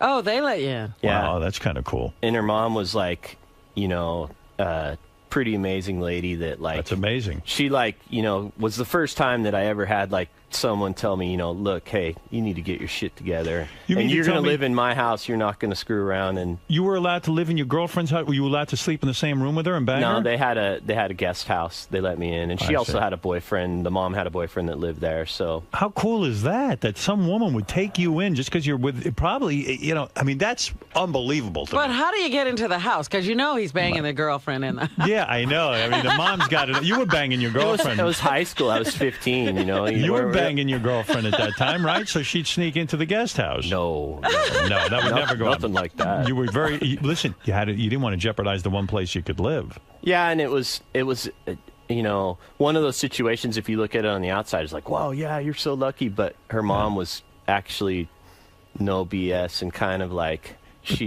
But they had a guest house. I mean, that's a wealthy nice, chick. Yeah. Well, it was not even. It was like a little house on their garage. A little one bedroom that was like 10 feet wide. And Have you always been great with women? I mean, you were voted the 50 sexiest men in America. I know you were married to the beautiful, stunning, who I wish I could have had sex with, Janine Lindemuller for a while, the famous porn star. Did you get attracted to her from our show since you were a fan? I mean, had you heard her on our show? No, I never really. I met her through a friend and didn't really. I never really saw her on this show. I see. Because to me, she's one of the sexiest broads on the planet. I mean, I know you're divorced now and you're married to Sandra Bullock. But beautiful, right? Fucking beautiful girl, and must have been a monster in bed. And I know she's into chicks, so she was probably bringing you chicks, right? Sometimes things aren't what they seem. Really? Yeah. Are you going to, ruin the fantasy? No, I won't ruin the fantasy. Is that right? It wasn't. In other words, the fantasy I have of Janine is not only, well, she's beautiful, no question. But the fantasy I always had was, okay, she's into girls. I know she brings girls home. And I figured you were having the time of your life. Like, I would have sat there and said, oh, my God, if I could be him, if I could just, be married to Janine, it'd be unbelievable the fun I'd be having. Yeah, but then, real life and reality kicks in. And, I think it's not as sexual, you're saying, as you think it would be? I look at the situation now. I think I got in that relationship. I was married for 10 years. Right. And got out of that, and that was the first serious relationship I got into after being married for 10 years. And I think I more got into that relationship for everybody else. Because so what do you guys mean? like you would think I was cool. So exactly, that's true. That can happen. You're like, hey, I'm check this out. You almost everybody expects me to be having this life, and you know, even though you think something is wrong with the relationship, you go, it can't be anything wrong because everyone's jealous of me. Everything's really, really great and awesome and amazing while things are good. Right. But when it starts to spiral out of control, so much so that like I feel like I'm losing it and going crazy, then you know it was. I think my basic synopsis of the situation, was amazing. I fell head over heels for this amazing, beautiful woman. Right. And then all of a sudden it started going bad and ended like nuclear warfare. And and at the end of the day, we have this amazing daughter. But what could have gone so bad? You know what? I don't really want to say anything bad about her. She's in jail. I know. Did you hear when she called in? She called our show. You know, and hey, if she's right here, by all means, I'll talk right to her face. Right. But, yeah, it was pretty bitter. Like, she didn't say anything bad about you. She was grateful that you're going to watch her, your daughter together, that you had together. So she's pretty thrilled about that because Janine's in jail for tax evasion. Yeah. Did you get caught up in that at all? I mean, the whole tax evasion thing? A little bit. You know, you must have been thrilled with that. Well, yeah, it's good when the IRS gets pointed in your direction for no reason. Yeah, it's great. Huh? Yeah, you know what? But the whole situation, it's like, hopefully, I hope when she goes through all this stuff, and she's pretty much hit rock bottom, that she I know there's a really great person and mom in there somewhere. It's just got to come out. Yeah, it's weird though. Was it weird for you being married to a porn star for a while? Like, I mean, is it that like guys think that they can have their way with your wife, and I think it she'd been retired for like 5 years, right? And so it wasn't really like on the tip of your tongue. It wasn't like she's a current huge star. It was like over in the past, and she was changing. But then, I think it's harder for her to be in that kind of spotlight. Would you recommend that a guy marry a porn star, or do you think that they have too many problems that it's just too much of a thing to overcome? Just buy the DVD. Just buy the DVD. Yeah, Don't even go there. Just buy the DVD. Yeah. Okay. It's better to beat off. Yeah. Was it hard for your current wife, Sandra, to get over the fact that you were married to a porn star? Did that almost destroy your new relationship in the sense that she couldn't take you seriously because you had been married to a porn star? Well, I've been 100% honest with her and upfront about everything. Like right from the get-go, where like some of the things I had to tell her at the beginning of our relationship. Right. Like, hey, I was with porn star. Hey, we're having a kid. Right.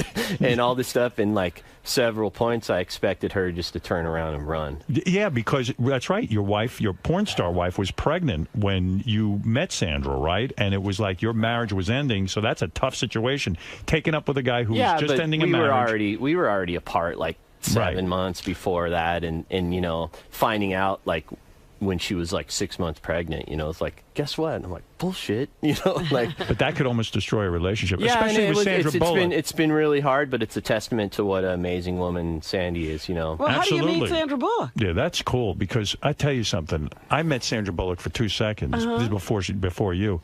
And I was thinking, maybe if she comes on to me, that'd be a pretty good hookup. Sure. I mean, wow. She's she's married to me, so it's got to give guys like you hope, because I'm just a knucklehead like you. Yeah, I'm probably a bigger knucklehead than you. You at least can build a motorcycle. What do I do?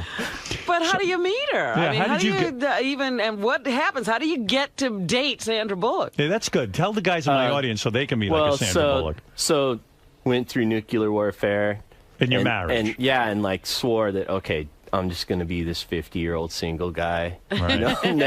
I'm done. 2 marriages, I'm done. I'm not getting married a third time. Yeah, after 2 marriages, you start to say it's not working. And I was like, that's it.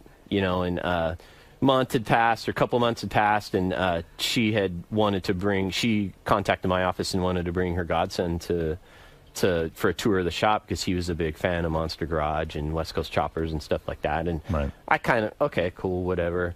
I kind of automatically figured she's probably a bitch.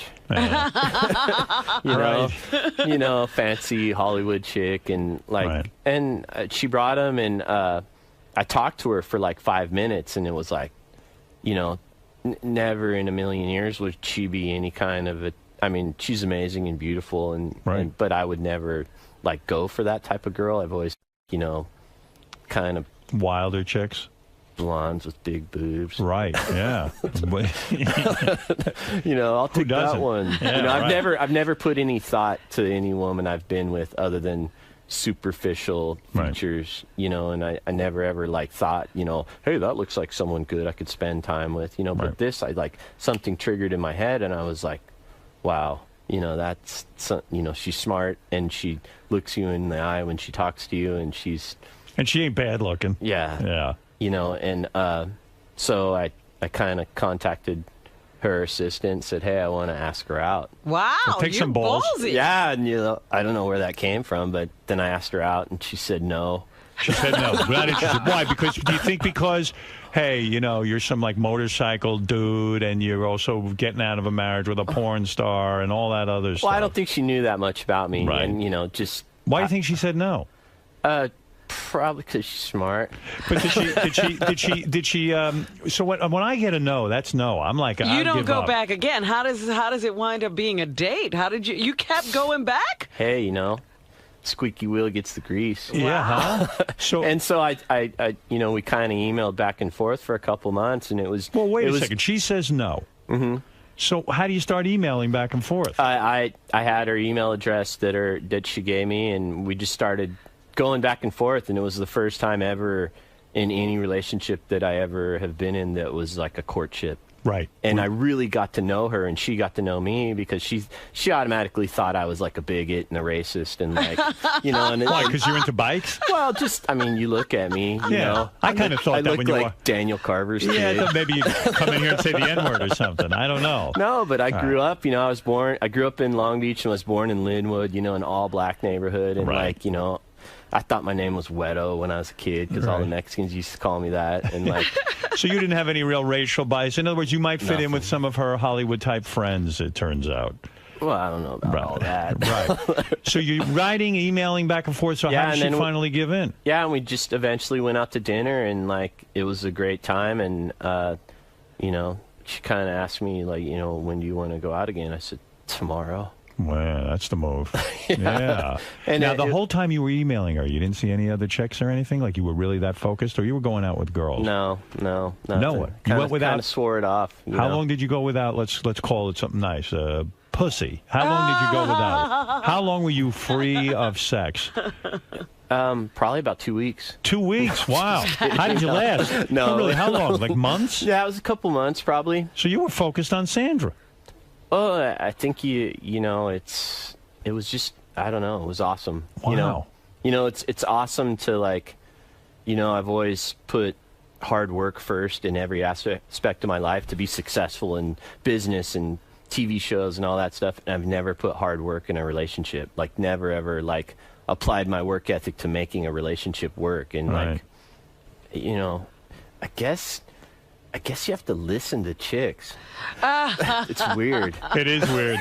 Yeah, when they talk, you have to like look at them and listen. And like, how do you learn that stuff? Yeah. Nobody teaches you. And then when they ask you, like when a woman asks you, hey, you want to go look at furniture and go to the gardening store today? You got to go, yeah, let's go. Yeah. Like you got to, in other words, sometimes be interested in what they're in, even though you don't necessarily care about it that much. Yeah. So that first... And you have to talk to them. Yeah, I know. That's the drag. No, but in all seriousness, the first dinner, did you get to kiss her?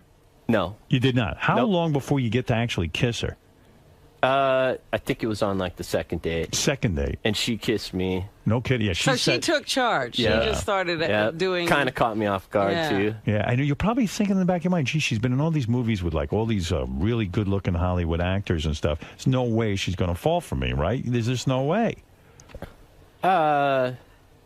I would be so goddamn insecure. I mean, she's been around every good-looking dude on the planet. I don't even know who she dated. None of those dudes can weld. That's true. You're real, you know what? Stick them on an island. Could they build transportation? No way. She'd better stick with you. They can't fix the microwave like I can when it breaks. You actually are a man. You're a real man, right? I guess so. Yeah, compared to a lot of those guys. Yeah. They're very twinky, some of those guys. So did she lay down any rules? When you start to get in a relationship with her, she's got publicists, she's got all kinds of things. She's a super famous actress making $17 million a film. It's almost like Pretty Woman in reverse. You got to get the the rules read to you, right? You know, I think there's a certain level of respect that you don't have. You know, if you love someone and respect them, you don't have to lay down rules. You know. First time you make love to her, you're like, oh my God, I'm with Sandra Bullock. That's what I'd be. I don't even know if I could function. How long does that take? Were you like just freaked out? I'm not talking about that. Come on. You guys got enough. Seriously, she's the best lover of your life? Absolutely, hands down. Look at this. Yep. Keeps it real, huh? Yep. And you've been with some people. You've been around. Not Did really. her people try to break you guys up at all at first? Well, all of her friends, absolutely, like 100%. Like, no way, we're putting a stop to this. This is no good. And Even then, I was going to call her and put a stop to it. Really? What are you doing, honey? No, I don't know her. I had no idea what was going on. I'm happy for you. You know what I mean? It must be a great life. What do you guys do all day anyway? Well, you're working all the time, right? Yeah, both of us work, and you know, we surprisingly live a normal life. We just, you know, got a big house. Not big. You know? But how do they do the finances? Because she, you know, she makes has a ton of dough. I mean, you make a great living, but the fact of the matter is, she's got a ton of dough. What do? You keep it separate, or you have a joint fund? Everything's totally separate. I mean, that's got to be complicated. Yeah. I mean, like, so the electric bill comes into the house. What do you do? Who gets it? Does the bill go to you? Does it go to her? We flip a coin. No, I'm being serious. How do you work that out? I mean, at some point in a relationship, how do you work that out? Howard's all worried about the financial stuff. But like in a way, a Jewish stereotype playing itself out. I need the accounting. Let's see it. No, but Jesse, in a sense, it's true. You're the guy. You're supposed to like handle all that stuff. But she's sitting there making $17 million a film. I mean, it's kind of silly for you to have to pay that stuff. If I may be your lawyer, I mean, you know what I mean? But it's got a pen and paper. No, but you know what I'm saying? Like, what do you do when the bills come in? Well, you know, I pay my bills, she pays hers. And then what about the joint bills? What about the electric? You're both using the lighting. I mean, or you do know you not get any light? If you love someone and as much as I love her, nothing's an issue in that respect. We just handle our own stuff, and you know, some stuff I pay for, some stuff she pays for. Prenup though, you got to sign, right?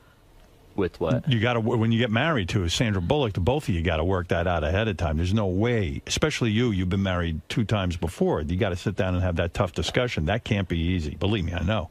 It was, you know, everything about it was totally easy. Really? Yeah. Yeah, because a lawyer came with a big phone and I think book worth of it's paper. it's a test, you know, to people that kind of have, you know, perceived success in their field. You know, we both are strong, and we don't, you know, I think when it's lopsided, when, you know, you're marrying someone that's like a remora, right? And you know, then you're gonna be sweating all the details. But her and I we're. And you got a motorcycle shop, right? Yeah, a little one. A little one. No, you like a leading guy in this whole thing, right? I mean, you're the guy, right? The leading guy. You're the Come leading on. guy. Yeah. You build a motorcycle. I build the best bikes in the world, hands down. Big business. How many people you got working for you? Probably about 40 or 50. No kidding. That's nice. How many people you got working here? Jesus, what's the payroll here? About 150 people. I'm not kidding. Just for payroll's $40. And we don't make a thing. Yeah, nobody gets paid. Yeah. You know what an honor it is to work here? Nice. Interns. I mean, listen, this is fantastic. Now, you've got Jesse James. Now, by the way, why the name Jesse James? That's not your real name. Yeah, it is. No, it isn't. James is your last name. You legally changed your name. What were you born as? Mohammed. No, come on. What was your My your name's name? Jesse Greg? James, man. That was your My middle birth name's name. Greg.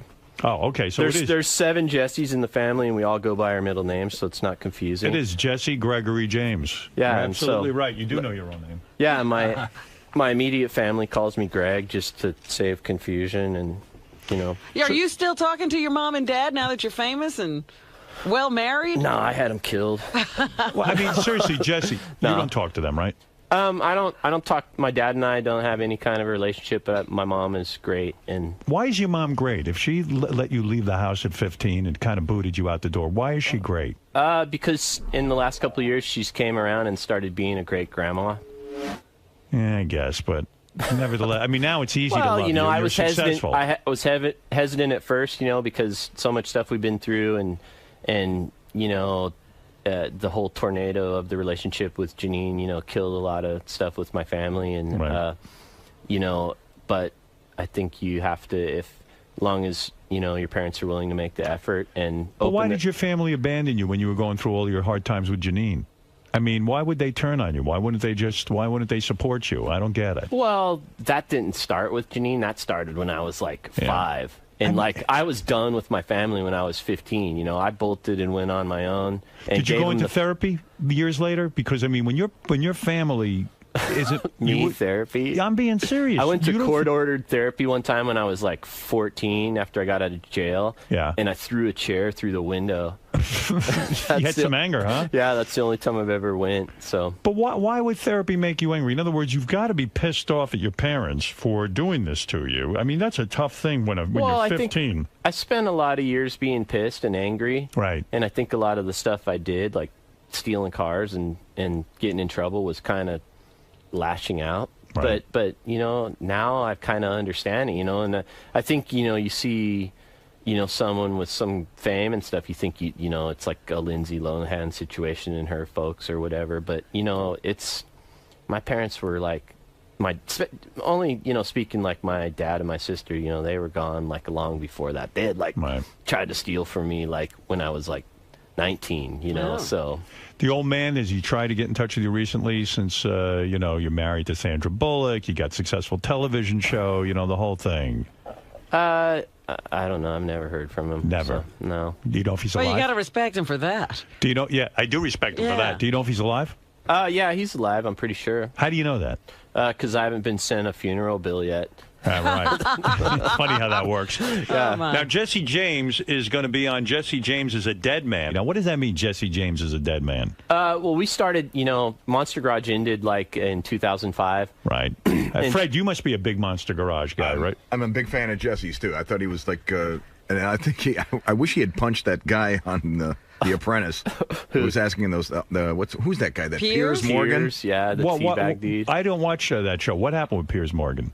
They were just kind of being dicks and like him and Donald Trump are like trying to press me to bring Sandy onto that show. You're not going to do that. Yeah, it was and you know something? The lamest excuse that Donald could give to fire him is because he wouldn't bring, Sandra on the show. And I'm like, that's the dumbest excuse I've ever heard in my life. Well, I mean, you were on the show. Doesn't mean Sandra Bullock's going to be on the show, right? I mean, it doesn't mean you come in a package. I didn't yell at you for not bringing her today, right? No. No, you that's absurd. You were kicked off The Apprentice because you didn't bring Sandra Bullock on? Well, I remember what Donald said. He said, well, you didn't bring her on for the big charity thing. Yeah. And so I don't see you bringing her on in the next couple of weeks, so you're fired. Yeah, they kind of made themselves look like assholes. Yeah.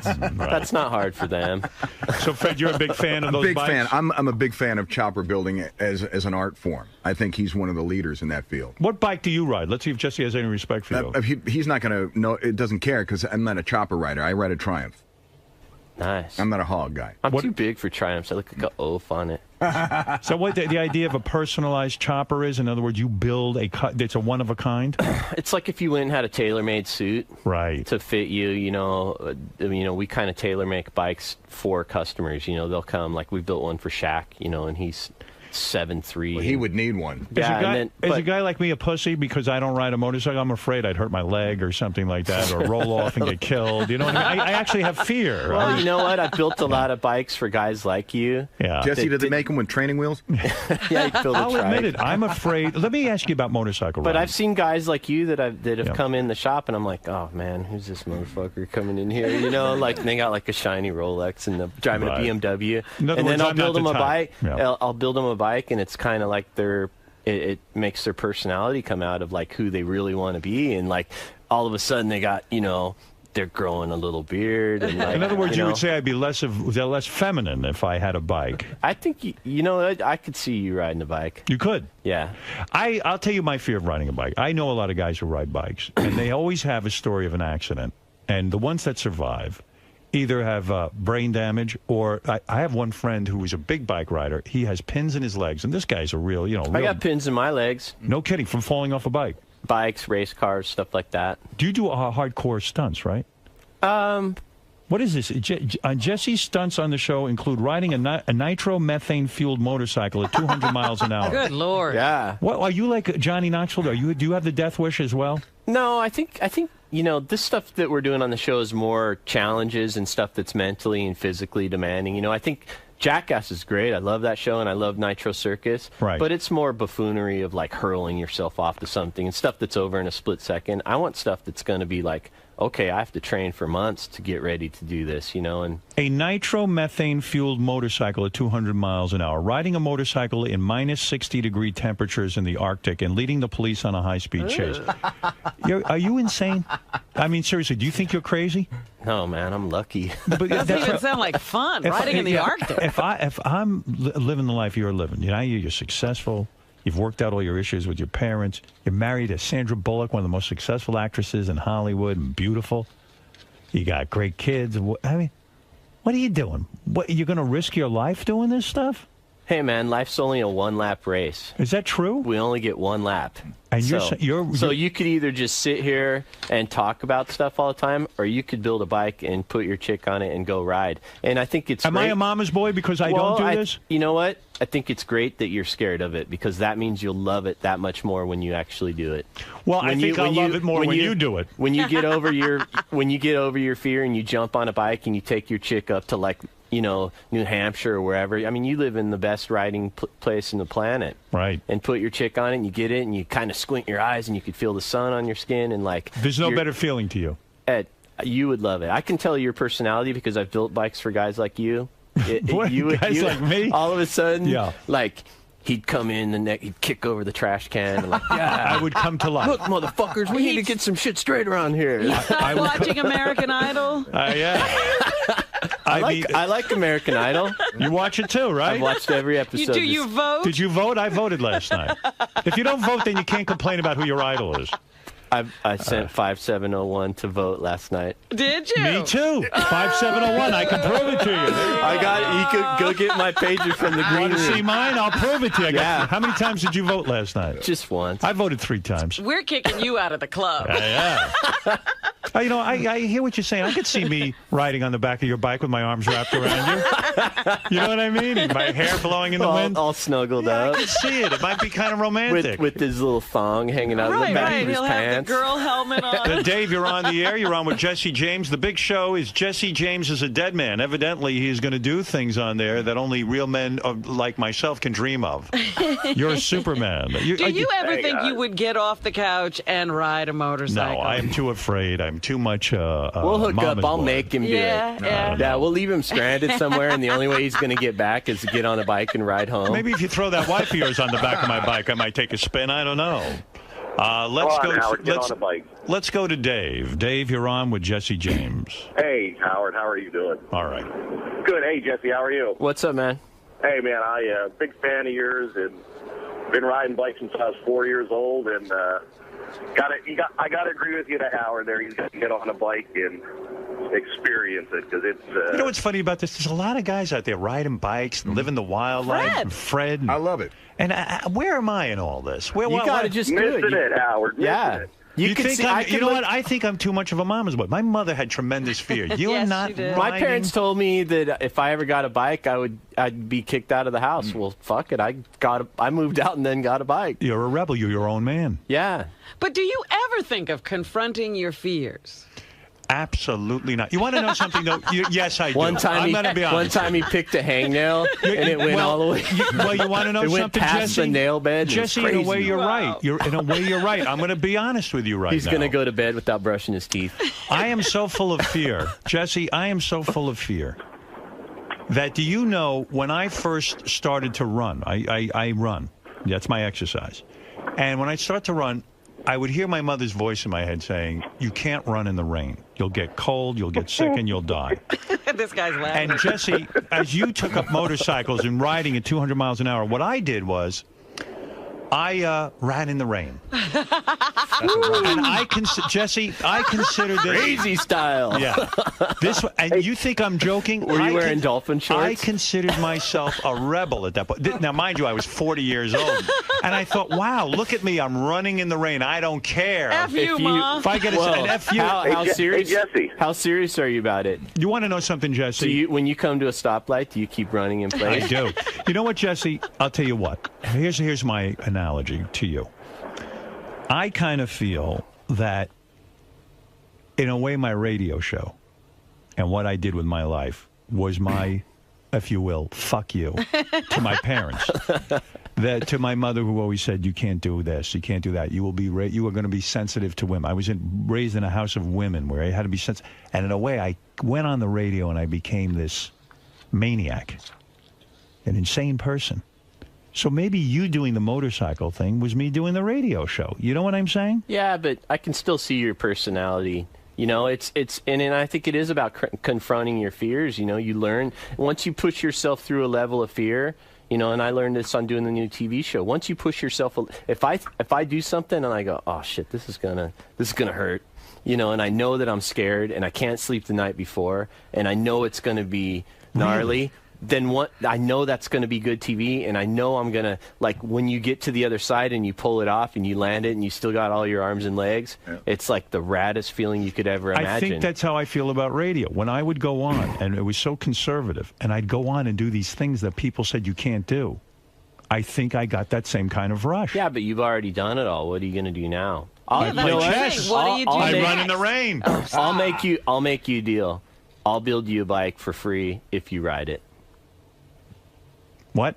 Yeah. I don't think not some Jesse, thing I don't think I could do it. Not even like down like a straight little. I'll ride with you. You and I can take a road trip. And I can hold on to you. Yeah. I'll build you one of my little $100,000 specials if you ride it. You want to know something, Jesse? That's a very generous offer, and I thank you for that. But I think I'm going to stay on the ground. No, you think about it. Let me think about it. Let me mull it over. But I wouldn't accept that. Go buy some motorcycle magazines and see if you like it. You feel it would open me up? I'm telling you, dude. I'm 100% right about this every time. Maybe you're right. I look at some people, and they come into the shop, and I can tell that guy's never going to ride that bike, and that bike's never going to fit him.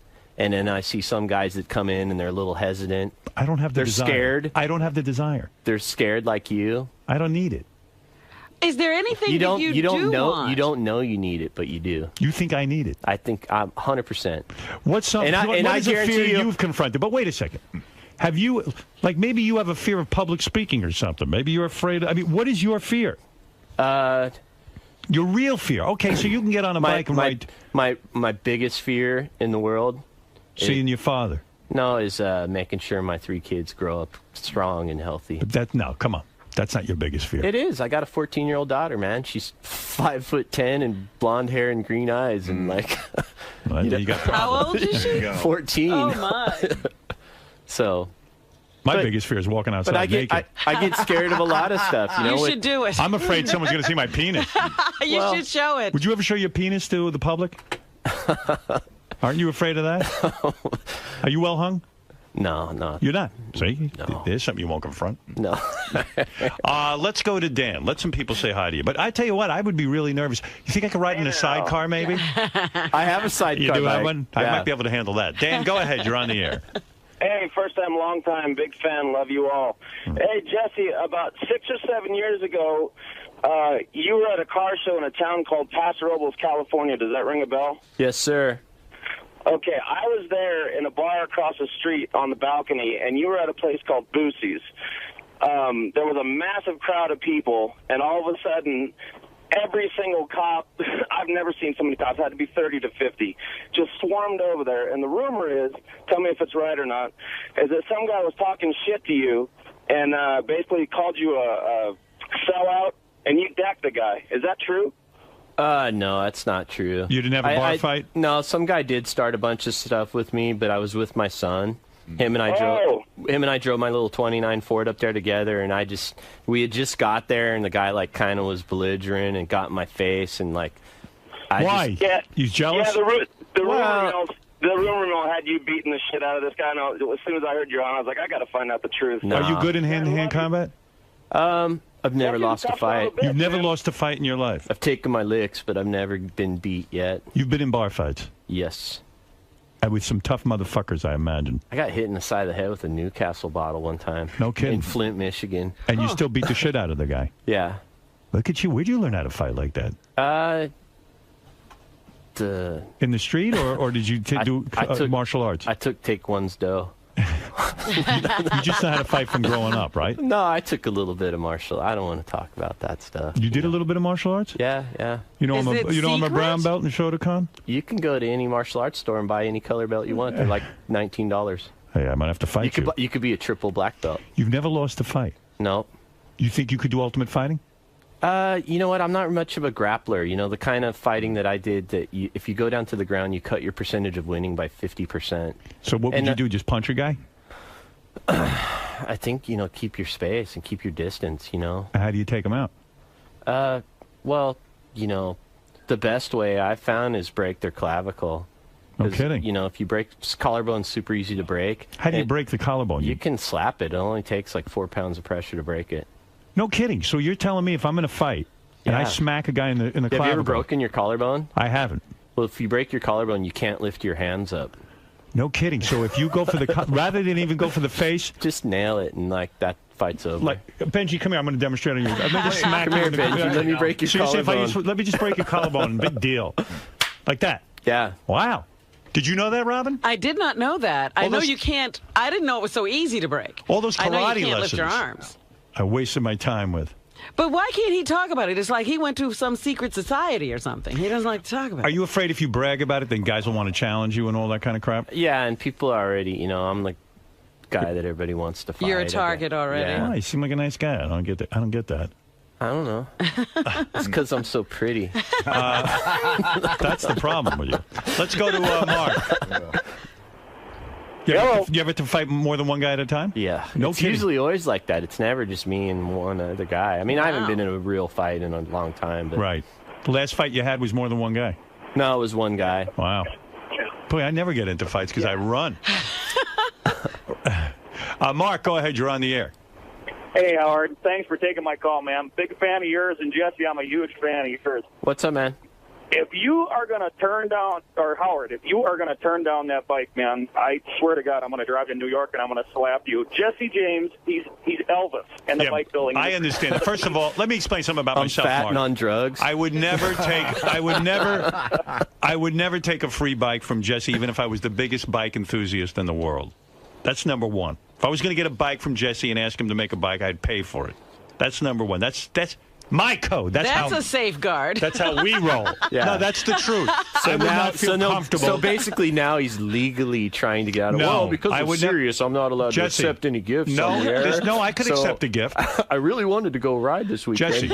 Jesse, look at me. I wouldn't do that to anybody. I wouldn't take a free, okay. If somebody Hey, I'll wanted- build you a bike and make you like it just to prove a point. Well, that's different. God, Howard, what are you doing? Mark, stop it. I'm not a bike guy. You really wouldn't, just the idea, just to check it out, to see if your personality wouldn't change. Let me tell you, if you wouldn't get something listen, out of it. If NASA called me now and said, we're going to build you a rocket ship so you can go to the moon. Can you imagine I a wouldn't do it. badass? Can you imagine a badass West Coast chopper like rolling up to somewhere and the guy gets off and he's like got a scowl on his face and like, man, who's that dude? That's Howard Stern. What? What is the most expensive bike you've ever built? I just built one that was about $300,000. Why is it $300,000? It was probably a couple thousand hours of labor in it. Because it's so specific. It's so like you had to make it the way the guy wanted it and put in all the. It was just it was a bike with a sidecar and it was all polished aluminum, handmade, not a ripple in the whole body, and just riveted together. And Jay Leno build that car? I mean, that bike, is he one of your customers? He doesn't like my type of bikes. My stuff's kind of fast and outlaw. And oh, I see. He likes more of that. He likes a nice, safe. Chitty bang bang. Right. Stuff, Not a real man. Yeah, go ahead. Hey, I was looking online. How much was the Shaquille O'Neal bike? He built a bike for Shaquille that Shaquille fits on. So it's like 10 times the size of a normal bike. I built the bike for Shaq, and I only charged him $50,000. Because he gave me some Lakers season tickets. Oh, nice! And then he went to like the Century Club the night he got it and told everybody he paid $150. But you know what's funny He's a about big timer. Now, here's a guy. Why didn't you say to Shaq? You have to be in prime condition to be a basketball player. God forbid he falls off that motorcycle. Well, he's got a contract with the bike I built him is his favorite bike. It's the only bike that fits him. Right. And Phoenix has a contract with him where he's not allowed to ride it. Not allowed to ride any motorcycle. Right. Since what's his name up the Roethlisberger or Roethlisberger? Yeah, since he biffed on his Hayabusa, now they. Of course. Does your wife worry about you doing this stuff? Does she say, "Don't do it. I love you"?